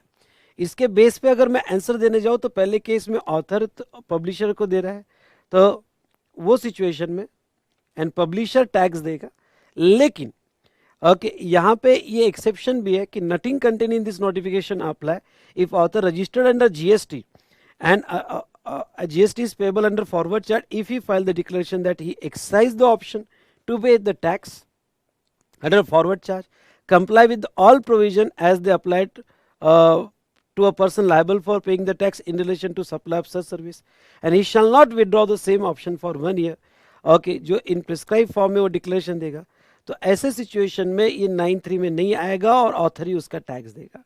तो B के answer के case में author he उसका टैक्स देगा, पर ये आपको सभी कंडीशंस लिखनी पड़ेंगी, ये तो लर्न करना है, इसमें समझाने जैसा कुछ नहीं है। Next, supply of service by music composer और फोटोग्राफर, आर्टिस्ट और like music company to producer etcetera, तो ऐसे केस में नो डाउट म्यूजिक कंपनी और प्रोड्यूसर लायबल होगा, तो रिवर्स चार्ज है बेटा, और recipient is liable to pay the tax.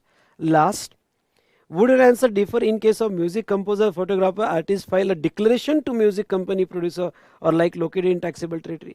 तो मुझे ये बताओ कि अगर भाई जो म्यूजिक कंपोजर है उसने ही दिया कि भाई मैं डिक्लेरेशन देता हूँ, मैं फॉरवर्ड चार्ज में टैक्स दूंगा, तो क्या जो रिवर्स चार्ज वाला टैक्स है वो फॉरवर्ड में चेंज होगा क्या? नहीं, वो सिर्फ लिटरेरी वर्क के केस में ऑथर और पब्लिशर के रिलेशनशिप में ही वो शिफ्ट हो सकता है। अगर music composer, photographer, artistic work वगैरह होगा तो उसमें केस में रिवर्स चार्ज ही अप्लाई होगा, चार्ज जो है फॉरवर्ड चार्ज शिफ्ट नहीं होगा और रिसिपिएंट ही लायबल रहेगा। आई रिपीट, वो सिचुएशन में रिसिपिएंट ही लायबल रहेगा। तो ऐसे सिचुएशन में बेटा यहाँ पे रिसिपिएंट ही लायबल रहेगा, ओके, वो शिफ्ट नहीं कर सकता। ठीक है, चलो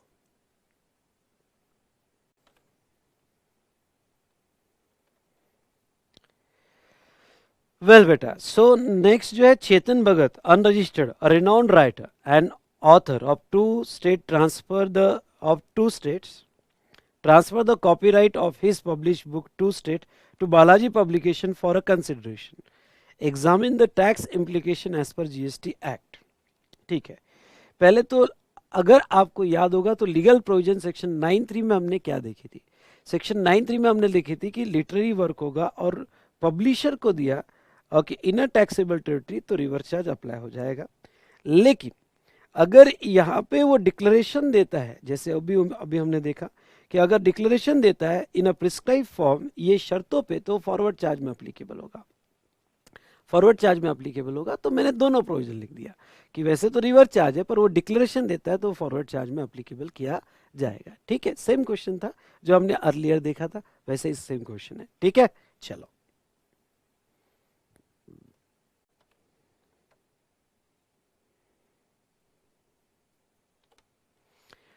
चलिए, Mr. Vishal want a loan 10 lakhs and taken a service of individual Mr. Rudra who is a direct selling agent.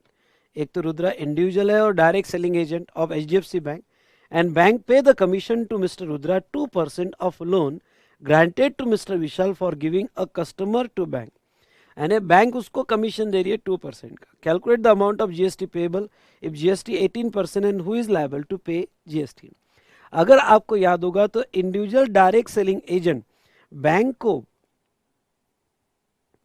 पर ख्याल रहे वो इंडिविजुअल डायरेक्ट सेलिंग होना चाहिए other than body corporate partnership firm और LLP to a banking company को service देता है इन अ टैक्सेबल टेरिटरी, तो रिवर्स चार्ज में रिसिपिएंट लायबल होगा, मतलब बैंकिंग कंपनी उसका टैक्स पे करेगी. तो एक बार फिर से याद दिला दूं, इंडिविजुअल डायरेक्ट सेलिंग एजेंट जो बॉडी कॉर्पोरेट नहीं है या पार्टनरशिप फर्म नहीं है या LLP नहीं है और वो बैंकिंग को सर्विस दे रहा है तो रिवर्स चार्ज है. मतलब अगर बॉडी कॉर्पोरेट सर्विस दे रहा है तो रिवर्स चार्ज नहीं है, पार्टनरशिप फर्म सर्विस दे रहा है तो रिवर्स चार्ज नहीं है, वो इंडिविजुअल होना चाहिए. तो और बैंकिंग कंपनी को कौन सी सर्विस दे रहा है, डायरेक्ट सेलिंग एजेंट की सर्विस दे रहा है तो रिवर्स चार्ज है. तो गिवन केस में HDFC लायबल होगा और रिवर्स चार्ज में जो उसकी फीस आने वाली है यानी 10 लाख का 2% और उसका 18% GST का वो टैक्स पे करेगा गवर्नमेंट को. तो ये हमने यहाँ पे देखा.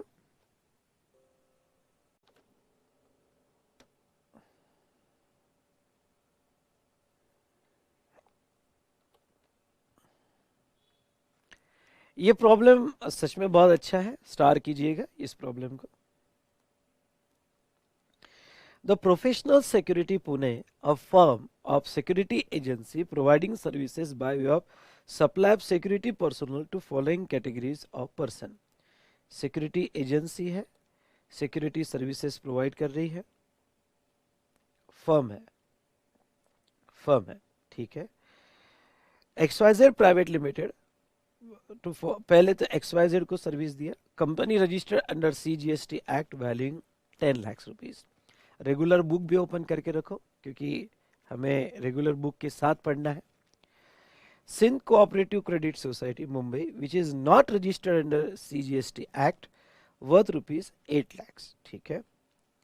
Department of central government located in Bangalore which has taken a registration under CGST act 2017 only for the purpose of deducting TDS and not for making any taxable supply of goods or services valuing rupees 12 lakhs. ठीक है. Pune Municipal Corporation registered under CGST Act 2017 for the purpose of making taxable supply of goods or services. A value of service provided was rupees 4 lakhs. ठीक है. Now Mr. Altaf from Gujarat registered under section 10 of CGST Act rupees 2 lakhs. ठीक है. Service provided to Star Industry Limited USA, value being 7 lakhs. Determine taxable value as well as taxability of Professional Security Pune assuming CGST 9%, SGST 9% और IGST 18%. सबसे पहले तो मैं यहाँ चाहता हूँ कि आप बुक ओपन करो. चलो आपके साथ मैं भी कर लेता हूँ. चलो मैं भी हमारा रेगुलर बुक ओपन कर लेता हूँ. ये लो मैंने कर लिया. अब आप सिक्योरिटी सर्विसेज की एंट्री देखो रिवर्स चार्ज में. लेक्चर को पॉज करो और वहां जाओ, 2 मिनट आप पढ़ो और उसके बाद में लेक्चर को स्टार्ट करो. अगर आप देखते हो तो दिया हुआ क्या है, दिया हुआ है security services provided by way of supply personal provided by any person other than body corporate. मतलब सर्विस प्रोवाइड करने वाला एनी पर्सन होगा अदर देन बॉडी कॉर्पोरेट, और जिसमें वो सिर्फ पर्सन्स, फिर वो बॉडी गार्ड हो या कुछ भी हो, प्रोवाइड कर रहा है टू अ रजिस्टर्ड पर्सन. अगर रजिस्टर्ड पर्सन होगा तो रिवर्स चार्ज है और अगर ऐसा नहीं होगा तो फॉरवर्ड चार्ज है. इसके 2 एक्सेप्शंस हैं. एक, अगर ऐसे रजिस्टर्ड पर्सन को सर्विस दिया जो गवर्नमेंट लोकल अथॉरिटी या गवर्नमेंटल अथॉरिटी है जो सिर्फ TDS डिडक्ट करने के लिए रजिस्टर्ड हुई है, तो वो सिचुएशन में ये रिवर्स चार्ज अप्लाई नहीं होगा.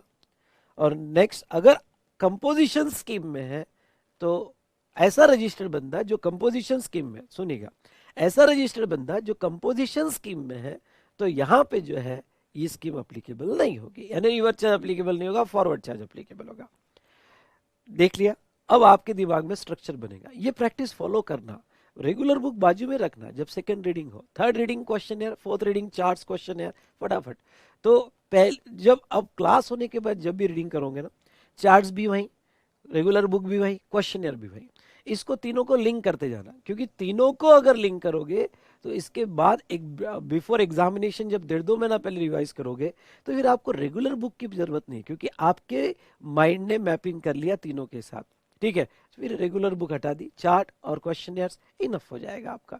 चलिए, तो ऐसे सिचुएशन में बेटा यहाँ पे पहली बात तो फर्म है, इसलिए रिवर्स चार्ज लगने के पूरे चांसेस है, क्योंकि अगर बॉडी कॉर्पोरेट होता तो नहीं, पर अदर देन बॉडी कॉर्पोरेट का है फर्म है, रिवर्स चार्ज लगने के पूरे चांसेस है। सिक्योरिटी एजेंसी है और सिक्योरिटी पर्सनल प्रोवाइड कर रहे हैं, यानी हमारे रिवर्स चार्ज के लिए फिट केसेस हो रही है।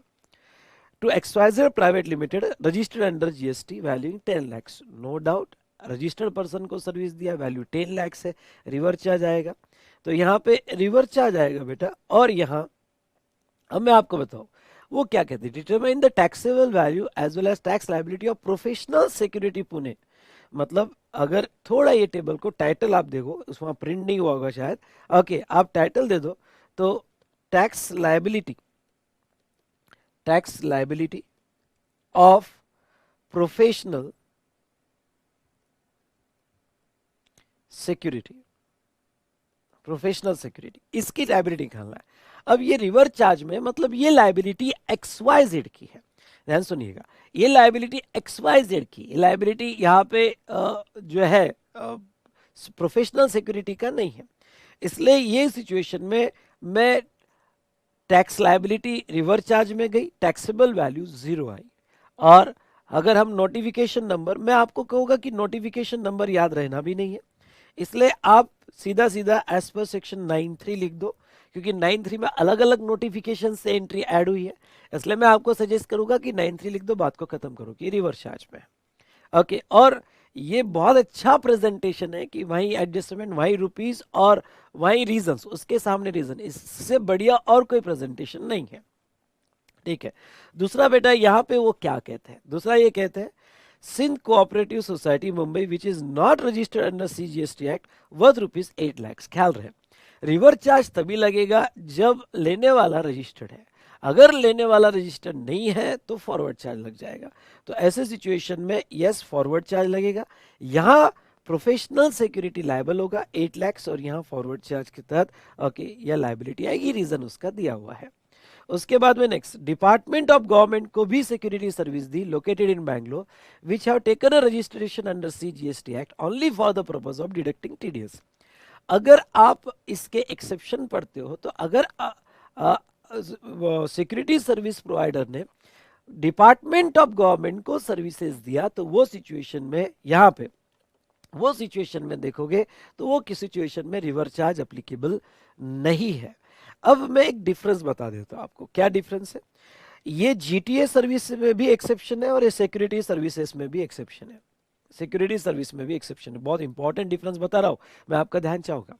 अब बेटा मैं आपको कहूँगा GTA सर्विस में, अगर GTA सर्विस गवर्नमेंट को जो सिर्फ TDS डिडक्ट करने के लिए रजिस्टर्ड है उनको दिया तो रिवर्स चार्ज नहीं लगता है, तो नो RCM। एंड आपको बताओ क्या वो एग्जाम भी है, GTA के केस में वो एग्जाम भी है, ना RCM लगता है और वो एग्जामिशन में भी दिया है। लेकिन सिक्योरिटी सर्विसेज में तो नो RCM लगेगा, मतलब RCM तो नहीं लगेगा, ओके, बट एग्जामिशन नहीं है, ओके, यहाँ पे वो चार्जेबल है, एग्जामिशन नहीं है, वो चार्जेबल है, और चार्जेबल अंडर फॉरवर्ड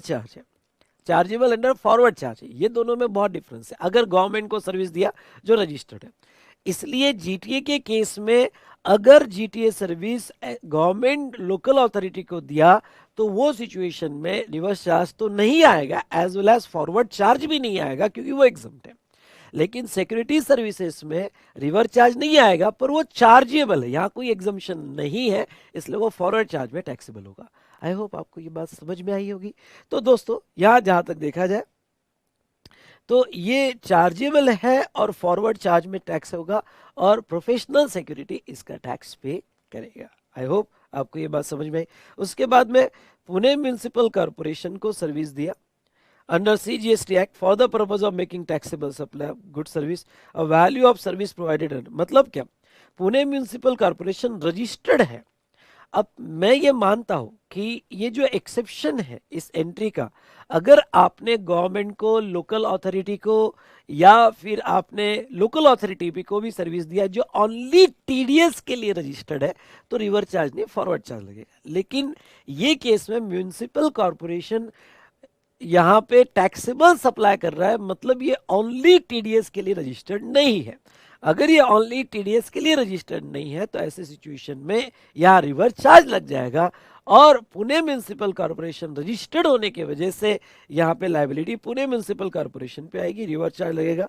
तो ये हमारे taxable value professional service case में नहीं आएगा। चलो ये हो गया।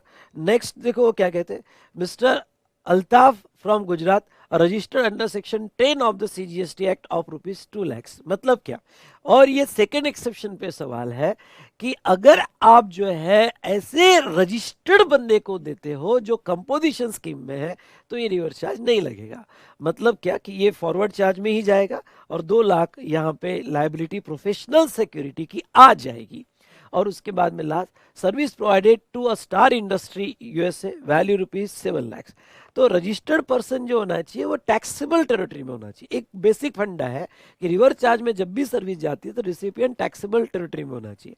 वो US का है, इसके लिए यहाँ पे भी फॉरवर्ड, ओके, यहाँ पे भी जो है फॉरवर्ड चार्ज लगेगा। लेकिन मैंने ये टैक्सेबल वैल्यू में इसलिए नहीं लिया, क्यों? क्योंकि ये जो है USA एक्सपोर्ट सर्विस है और एक्सपोर्ट सर्विस को 0 रेट अप्लाई होता है, इसलिए इस पर GST नहीं आएगा। इसलिए अगर हम बात करें तो अच्छा, ये मैंने लिया है फॉरवर्ड चार्ज में, लिया 2 लाख रुपए यहाँ लिया है मैंने फॉरवर्ड चार्ज में। RCM will not apply if service provided to registered person located in taxable territory. Star industry located in USA which fall outside the taxable territory, professional security Pune will be liable to pay tax on such service। लेकिन मैं चाहता हूं कि आप एक note डाल दो यहाँ पे, और नोट क्या डालना है आपको कि if it fall under, यानी वो टैक्सेबल वैल्यू तो है, but if it fall under 0 rate supply, 0 rate supply, then no GST is payable, then no GST is payable, no GST payable। अब ये पार्ट मैं आपको समझाना चाहता हूँ कि हर वो सर्विस जो बाहर दी गई वो एक्सपोर्ट में नहीं आती, एक्सपोर्ट के अपने क्राइटेरिया से। IGST एक्ट अगर आपने पढ़ लिया होगा तो एक्सपोर्ट सर्विस की डेफिनेशन के लिए 6 कंडीशंस पूरी करनी पड़ती है। पैसा कन्वर्टेबल फॉरेन एक्सचेंज में लाना पड़ता है, बहुत सारी कंडीशंस है, या बेसिक में भी थोड़ा बहुत मैंने आपको पढ़ाया है। मैंने इसको यहाँ टैक्सेबल करवाया है ये अजम्पशन लेके कि भाई ये एक्सपोर्ट की कंडीशन फुलफिल नहीं कर रहा है। लेकिन अगर ये प्रॉब्लम एग्जाम में आए, क्योंकि ये तो प्रॉब्लम मैंने बनाया है, एग्जाम में आया तो आप दोनों तरफ से आंसर लिख सकते हो। आप ऐसा भी लिख सकते हो कि अगर वो एक्सपोर्ट की सभी कंडीशन फुलफिल करता है तो फिर वो यहाँ टैक्सेबल वैल्यू में नहीं आएगा, GST नहीं लगेगा। आप ऐसा भी लिख सकते हो कि अगर वो एक्सपोर्ट की सर्विसेज कंप्लीट नहीं कर रहा है तो फिर GST आएगा। ये आपके ऊपर है। तो यहाँ पे उसका टैक्स कैलकुलेशन दिया है मैंने। हाँ, मैंने नीचे नोट भी दिया है कि अगर वो एक्सपोर्ट सर्विस करता है तो वो फिर वो केस में GST नहीं आएगा। ठीक है, वो केस में GST नहीं आएगा, स्पेशली ये वाला पॉइंट, स्पेशली ये वाला पॉइंट। और फिर मैंने CGST, SGST, IGST के कैलकुलेशन दिए, जिसमें ऊपर दिए गए ट्रांजैक्शन को बाइफरगेट किया बिटवीन CGST, SGST और IGST। ठीक है, जो भी लायबिलिटी इसकी होगी क्या, प्रोफेशनल सिक्योरिटी का। चलिए, तो ये यहाँ हमने प्रॉब्लम देखा, अच्छा प्रॉब्लम था, सवाल इसके ऊपर आ सकता है। ठीक है,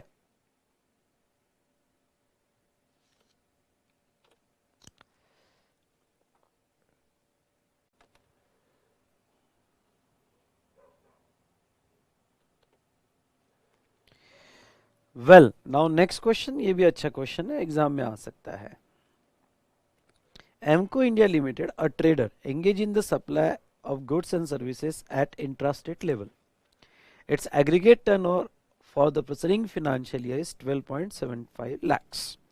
In current financial year up to the month of September 2019, the aggregate turnover of outward supply of Emco Limited 10.35 lakhs. ठीक है, Emco Limited does not get itself registered under GST as threshold limit does not crosses the limit of 20 lakhs. Emco Limited ने GST में कोई registration नहीं लिया है क्योंकि 20 लाख का टर्नओवर उनका अभी तक खत्म नहीं हुआ. In the meanwhile, it has availed the service by way of renting of motor vehicle from Mr. Poonawalla of total consideration 1.5 lakhs on 5th October 2019, including the cost of fuel.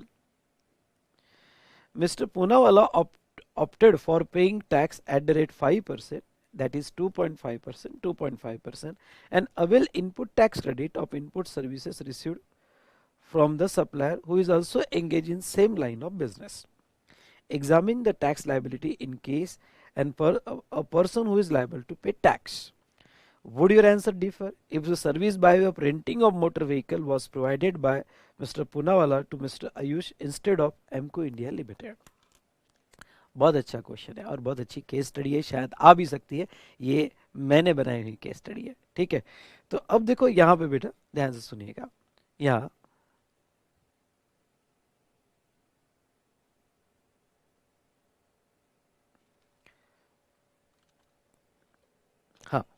कुछ technical problem आ गया था. तो सबसे पहले तो आप regular book open करो और रेगुलर बुक में से एक बार ये एंट्री फिर से रीड करो, इसके साथ जो चार्ट बनाया था वो रीड करो.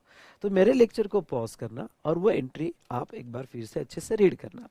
चलो आपके साथ अगर मैं रीड करूँ तो ये एंट्री जो है, वैसे आप पॉज करके आप भी पढ़ सकते हो.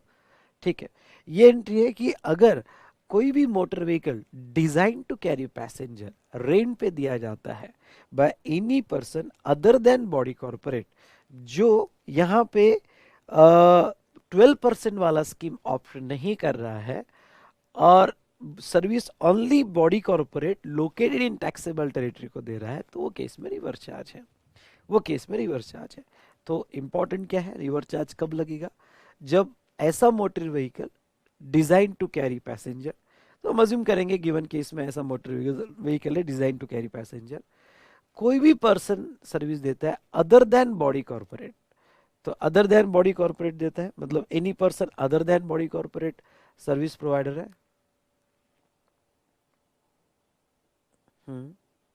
और लेने वाला एनी बॉडी कॉर्पोरेट है, लेने वाला एनी बॉडी कॉर्पोरेट है, तो रिवर्स चार्ज लगेगा, अदरवाइज फॉरवर्ड चार्ज लगेगा. ठीक है, और इसमें फ्यूल कॉस्ट भी इंक्लूड होना चाहिए, ये भी पॉइंट है. सो दोस्तों अब यहाँ पे सर्विस देने वाला कौन है? अगर आप कहोगे सर सर्विस देने वाला एमको इंडिया लिमिटेड है, तो आपने तो बहुत बड़ी गलती कर दी. सर्विस देने वाला है मिस्टर पूनावाला इंडिविजुअल, जो रेंटिंग सर्विस दे रहा है एमको लिमिटेड को. तो एमको लिमिटेड को वो रेंटिंग सर्विस दे रहा है. ठीक है, एमको लिमिटेड थ्रेशोल्ड में रजिस्टर्ड नहीं भी होगा तो भी है तो बॉडी कॉर्पोरेट. अगर वो बॉडी कॉर्पोरेट है तो रिवर्स चार्ज लग जाएगा और एमको लिमिटेड को यहाँ पे रजिस्ट्रेशन लेना पड़ेगा. ख्याल रहे, ओनली लीगल सर्विस और गवर्नमेंट सर्विस के केस में अगर रिसिपिएंट, ये पॉइंट सडनली मुझे याद आ गया इसलिए मैं बता रहा हूँ, आपको कंफ्यूज नहीं कर रहा हूँ. मैंने शायद इसके पहले बताया आपको कि अगर इंडिविजुअल एडवोकेट ऐसे बिजनेस एंटिटी को सर्विस दे रहा है जो थ्रेशोल्ड में है, तो वो सर्विस एग्जम्प्ट है. गवर्नमेंट के केस में भी एग्जम्पशन है, जो एग्जम्पशन चैप्टर में हम पढ़ चुके हैं या आगे पढ़ेंगे, पर ये केस में एग्जम्पशन नहीं है. मतलब क्या, अगर यहाँ मिस्टर पूनावाला इंडिविजुअल है अदर देन बॉडी कॉर्पोरेट है, 5% का यहाँ पे ऑप्शन ले रहा है, 12% का ऑप्शन नहीं ले रहा है, रेंटिंग ऑफ मोटर व्हीकल कर रहा है जिसमें फ्यूल कॉस्ट है, तो ऐसे सिचुएशन में सर्विस लेने वाला बॉडी कॉर्पोरेट है तो रिवर्स चार्ज लग जाएगा और उसे रजिस्ट्रेशन कंपलसरी लेना पड़ेगा अगर वो अनरजिस्टर्ड है. लेकिन अगर यही सर्विस मिस्टर आयुष को दी गई जो इंडिविजुअल है, तो वो केस में यहाँ पे रिवर्स चार्ज नहीं लगेगा क्योंकि लेने वाला बॉडी कॉर्पोरेट नहीं है. तो चलिए बस ये डिस्कशन हमने किया, आपने मेरे साथ पढ़ा, तो फटाफट इसको भी देख लेते हैं किस तरह से प्रेजेंट किया. As per section 9(3) of CGST act read with relevant notification, ये ज़्यादा बेटर है. यानी नोटिफिकेशन नंबर वगैरह याद रखने के बजाय ये सबसे बहुत प्यारा तरीका है. एज पर सेक्शन 9(3), अब 9(3) तो आपको याद रहेगा, नहीं रहेगा तो कोई बात नहीं, as per provision of GST act लिख लो, पर याद रख लेना यार, कुछ सेक्शन तो याद रखना. तो 9(3) of CGST act relevant notification, in case service provided by way of renting of motor vehicle design to carry passenger where cost of fuel included for amount of consideration charged by any person other than body corporate who is not opting to pay tax at the rate 12% मतलब 5% with limited ITC to a body corporate located in a taxable territory, तो ऐसे case में liability body corporate पे, ये सब points cover करना, okay तो थोड़ा अच्छा इंप्रेशन आएगा. Also, as per section 24 of CGST Act, any person is required to pay tax under reverse charge shall liable to for compulsory registration. मैंने ये कहा क्योंकि एमको जो है वो अनरजिस्टर्ड है तो उसको लेना ही पड़ेगा. सिर्फ लीगल सर्विस होगी या गवर्नमेंट सर्विस है तो वो सिचुएशन में एग्जम्पशन चैप्टर को ख्याल में रखते हुए वहां अगर बिजनेस एंटिटी थ्रेशोल्ड में है तो एग्जम्पशन है, बाद में उनके ऊपर रिवर्स चार्ज लगता है. डिटेल डिस्कशन एग्जम्पशन चैप्टर में या आपको क्लिक हो गया होगा अगर आपका चैप्टर हो गया होगा. Conclusion. In above case, Emco Limited shall liable to get registered under GST and pay the tax on the value under reverse charge or compulsory registration में. लेकिन however, if such service was provided to any person other than body corporate, that is Mr. Ayush, in above case, then provision of above said notification will not apply and such service will fall under the forward charge and Mr. Poonawalla is liable to pay 5%. अब यहाँ एक बात और याद रखना जो मैं फिर से रिपीट करता हूँ और मैंने रेगुलर बैच में भी आपको कहा था कि क्या है कि जनरली जीटीए के केस में हम क्या सोच के चलते हैं, जीटीए के केस में अगर फॉरवर्ड है तो 12%, ओके रिवर्स है तो 5%. यहाँ वो कंसेप्ट यहाँ मत लगाना. यहाँ पे भी ओके 5, यहाँ पे ऐसा मत लेना कि अगर फॉरवर्ड चार्ज होगा तो 12% नहीं. यहाँ अगर ये कंडीशन फुलफिल नहीं होती है तो फॉरवर्ड चार्ज में with limited ITC forward charge में विद लिमिटेड आईटीसी वो 5% में टैक्स पे कर सकता है. या एकदम 12 मत कर देना, या वो लिमिटेड आईटीसी में 5% में टैक्स पे करेगा. तो ये हमने एक अच्छा क्वेश्चन देखा.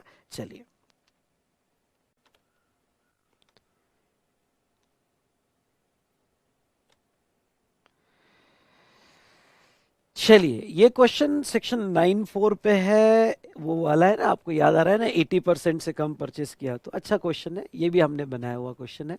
ओके तो चलिए देख लेते हैं इसको. Mister Goyal Ganga the promoter and builder registered under GST started new project royal house. Total cost of project is 300 crores. For that promoter purchases following inputs and input services during the financial year 18-19 as follows. ठीक है. Input other than cement purchase from ABC private limited. Cement छोड़ के input 2.52 lakhs का purchase किया गया. Input purchase from mister Anil and unregistered supplier 1.2 lakhs. ठीक है. Input service received from Mrs Subhash and company unregistered service 0.48 lakhs. Total inward supply 4.2. Determine the amount of GST and person liable to pay GST assuming that all transactions are intrastate and taxable at the rate 18%. अब देखो ये जो total inward supply आपका है इसका 80% minimum 80% purchase आपका register से होना चाहिए, तो आपको परसेंटेज निकालना पड़ेगा.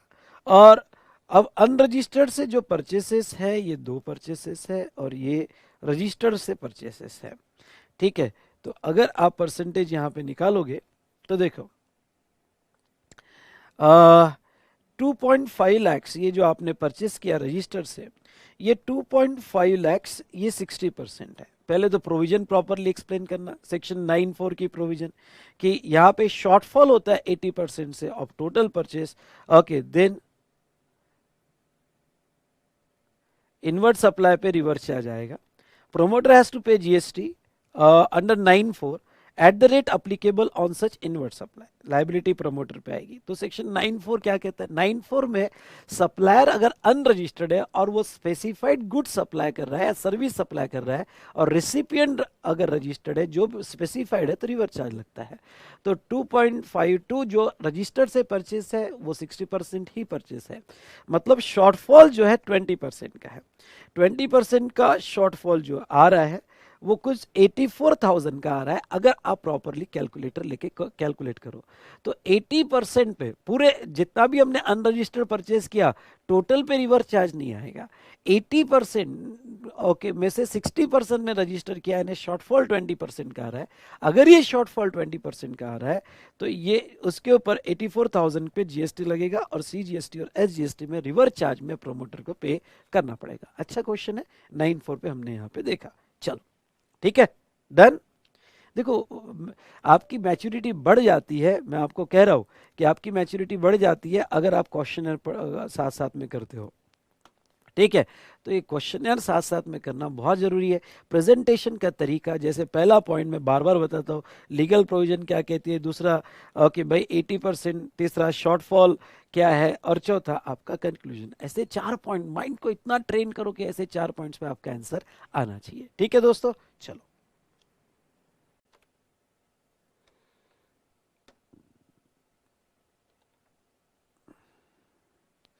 Now next, mister Raj, a promoter, यहाँ करेक्शन कर लेना, promoter start a building construction project on a new Mumbai, sorry, project in New Mumbai, on नहीं, in New Mumbai, for that he purchases cement from various supplier. Mr. Kunal unregistered, ठीक है, Mr. Veer registered, ठीक है, ABC Limited registered, ठीक है, और इशित unregistered, ठीक है, ठीक है। कुछ रजिस्टर से परचेस किया, कुछ अनरजिस्टर से परचेस किया। Total purchase of inputs and input services including cement during the financial year from registered suppliers 88%।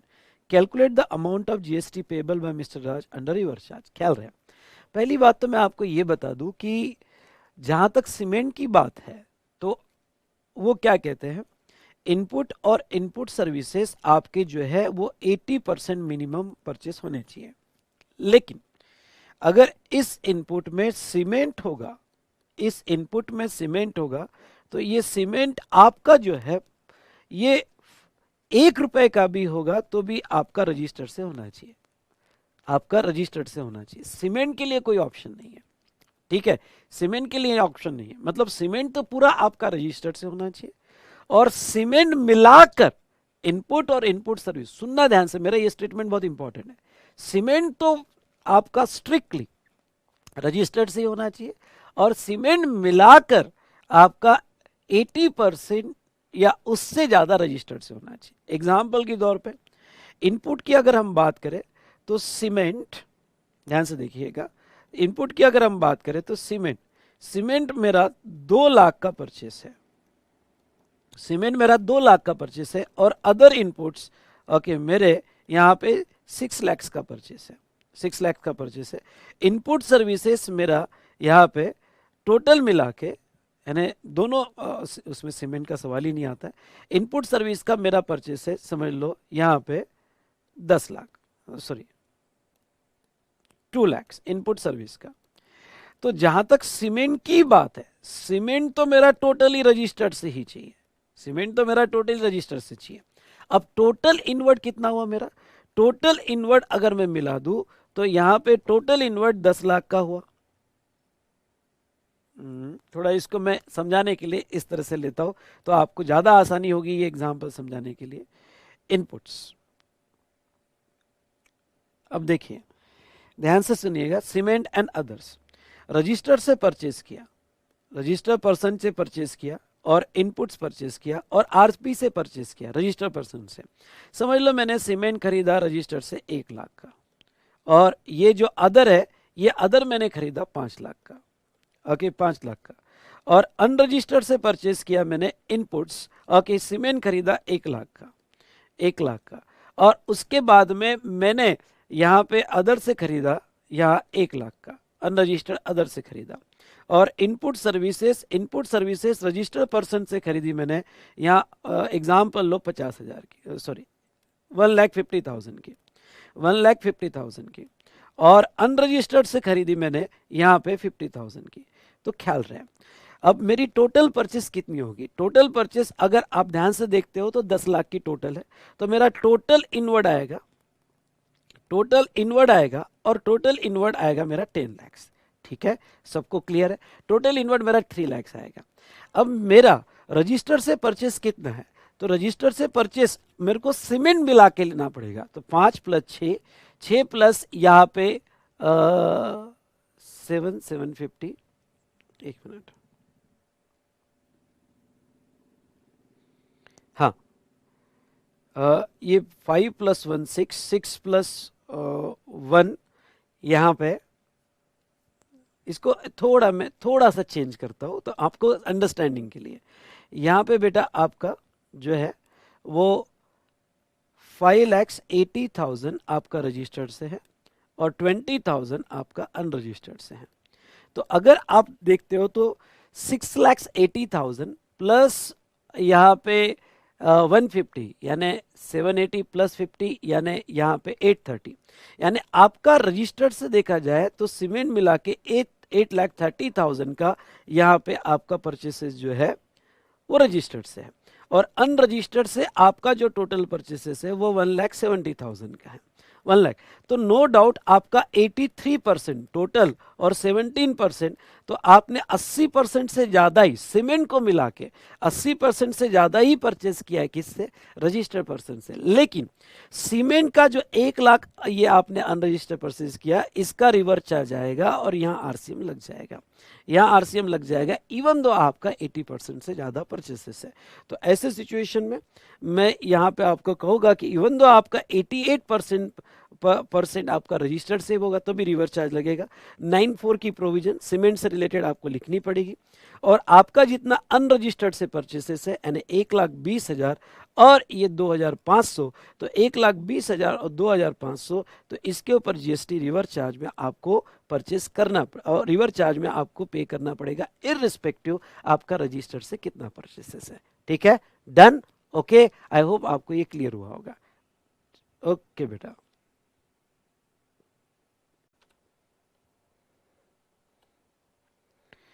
चलिए नेक्स्ट क्वेश्चन, ये ईसीओ पे है 9.5 पे। Does tax liability under section 9.5 come within reverse charge? Can any person other than supplier or recipient liable to pay tax under GST? नहीं, 9.5 की liability reverse charge नहीं कही जाएगी। 9.5 में एक थर्ड पर्सन जो एग्रीगेटर है, ध्यान सुनिएगा, 9.5 में एक थर्ड पर्सन जो एग्रीगेटर है उसके ऊपर लाइबिलिटी है, तो पहली बात वो रिवर्स चार्ज नहीं कही जाएगी।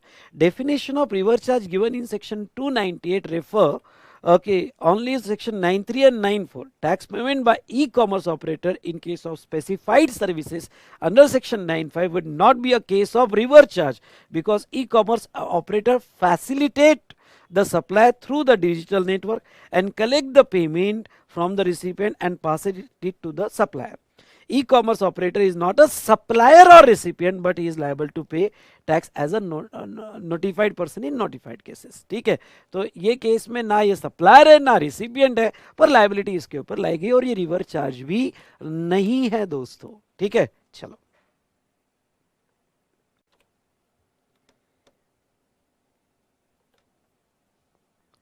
Now next question. Mr. X, a Delhi resident, submit a cab request to Speed Cabs for traveling from Delhi to Gurgaon. Speed Cab is a mobile application owned and managed by Smart Cab Technologies Limited in India. The application facilitates the potential customer to connect with person providing cab service under the brand name of Speed Cabs, जैसे हमारी ओला cab, Uber cab होती है। After Mr. X pays the cab charges using his debit card, he gets the details of driver, Mr. Y and cab registration number. With reference to Goods and Service Tax Act, discuss who is liable to pay GST in this case. Will your answer be different if Smart Cab Technology Limited is located in New York and does not have any representative in India? अब पहली बात तो ये जो है cab service के लिए liability eco पे यानी कैब ऑपरेटर पे आएगी। लिखने का तरीका, सबसे पहले तो सेक्शन 9.5 आपको ध्यान से लिखना पड़ेगा। एक बात आपको ये भी लिखना पड़ेगा कि अगर ये इंडिया के बाहर है तो उसका रिप्रेजेंटेटिव टैक्स पे करेगा। तो पहले सिचुएशन में यहाँ स्मार्ट कैब टेक्नोलॉजीज पे लायबिलिटी आएगी। दूसरा, सेकेंड सिचुएशन में यहाँ पे उसका रिप्रेजेंटेटिव अपॉइंट करना पड़ेगा, और अगर रिप्रेजेंटेटिव नहीं है तो स्पेसिफिक इस पर्पस के लिए कोई पर्सन इंडिया में अपॉइंट करना पड़ेगा for the payment of tax. Done, चलो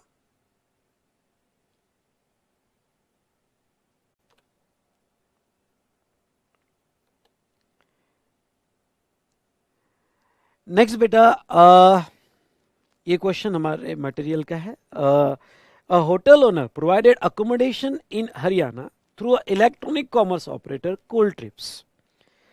Hotel owner is not liable to get registered as per the provision of section 22(1) of CGST Act. who is person liable to pay GST in this case? Would your answer be different? In electronic commerce operator Cooltrip does not have any physical presence in India. तो बेटा again ये जो है section 9(5) के eco में cover होता है, और अगर यहाँ पे 9(5) के ईसीओ में कवर होता है, ये नोटिफाइड सर्विस है। अगर होटल जो है not liable to register under GST होगा तो वो सिचुएशन में ईसीओ टैक्स पे करेगा, होटल ओनर टैक्स नहीं पे करेगा। तो कूल ट्रिप्स जो है वो ईसीओ टैक्स पे करेगा, जैसा मेक माई ट्रिप है तो कूल ट्रिप। तो यहाँ लिखने का तरीका देखो, गवर्नमेंट में नोटिफाई ऑन रिकमेंडेशन ऑफ कौन से specific category of services the tax on intrastate और interstate supply of which shall be paid through eco.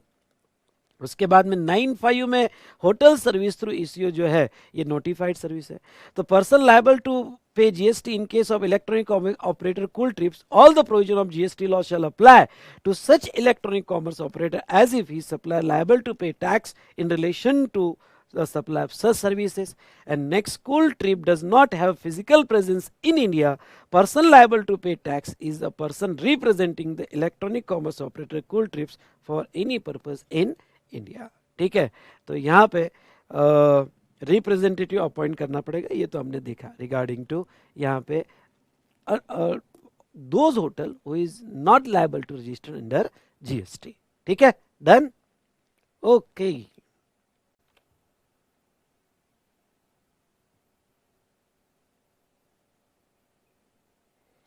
Next question देखो, state the person liable to pay GST in following independent cases. Sorry, नहीं गायब हो गया। State the person liable to pay GST in following independent cases provided recipient is located in taxable territory, service provided by arbitral tribunal to business entity in a taxable territory, reverse charge लग जाएगा। Okay, तो ऐसे case में business entity is liable to pay tax. Sponsorship service provided by company to individual, sponsorship service by any person to body corporate है, तो ये any person तो चलेगा, पर लेने वाला इंडिविजुअल है तो रिवर्स चार्ज अप्लाई नहीं होगा। ओके, तो GST is payable under forward charge लगेगा। और उसके बाद में third, renting of immovable property service provided by central government to business entity. अब यहाँ पे अगर बिजनेस एंटिटी रजिस्टर्ड है तो रिवर्स चार्ज, नहीं रजिस्टर्ड है तो फॉरवर्ड चार्ज। तो यहाँ उन्होंने बोला है कि वो रजिस्टर्ड है, अगर रजिस्टर्ड है तो ये केस में रिवर्स चार्ज अप्लाई नहीं होगा। तो सॉरी, रजिस्टर्ड है तो ये केस में रिवर्स चार्ज अप्लाई होगा और रिसिपिएंट पे लायबिलिटी आएगी। ठीक है, चलिए, ये हमने देखा, सिंपल था।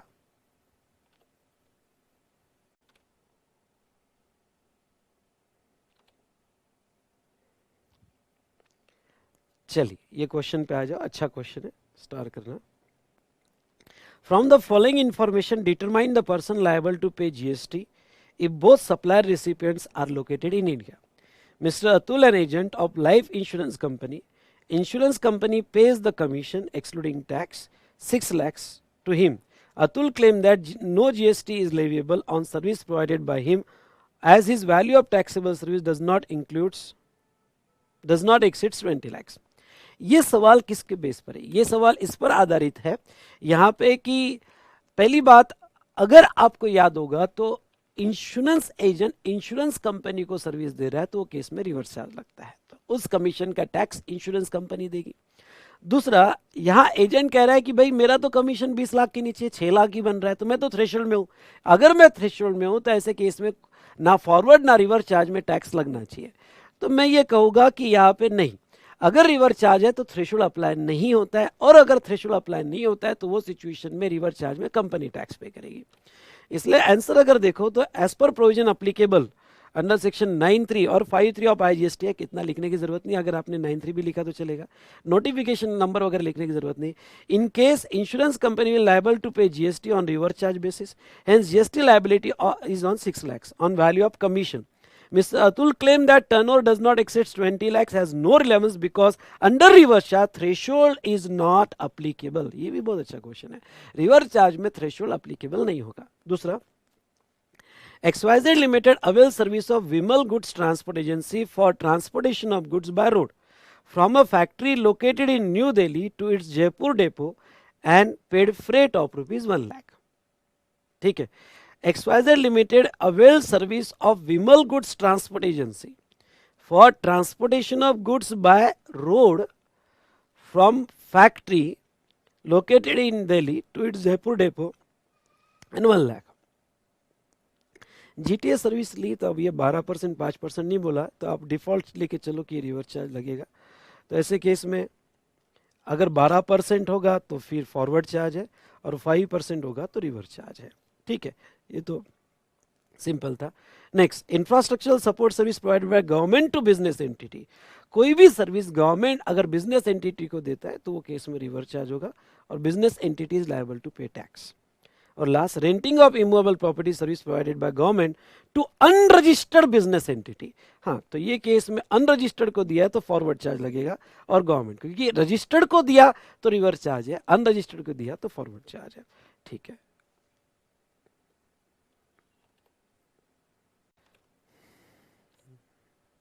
चलिए बेटा, तो यहाँ हमारा ये चैप्टर खत्म होता है, और वो है रिवर्स चार्ज। ठीक है, आई होप हमारा अच्छा खासा प्रैक्टिस हुआ है। बस इतना ही कहूँगा मैं कि आप सॉल्व करके देखो, आपकी कॉन्फिडेंस लेवल अलग ही लेवल पे जाएगी। ठीक है, सोच में डाल दो। अगर एक बार आपने सोच में डाल दिया ना, तो इस जिंदगी में कुछ भी हो सकता है, बस हर चीज यहाँ से चलती है। ठीक है, तो यस, खेलते खेलते हम ये यहाँ क्वेश्चन खत्म कर देंगे। क्वेश्चन का टेंशन नहीं लेने का, खेलते खेलते खत्म करेंगे। डन, चलिए।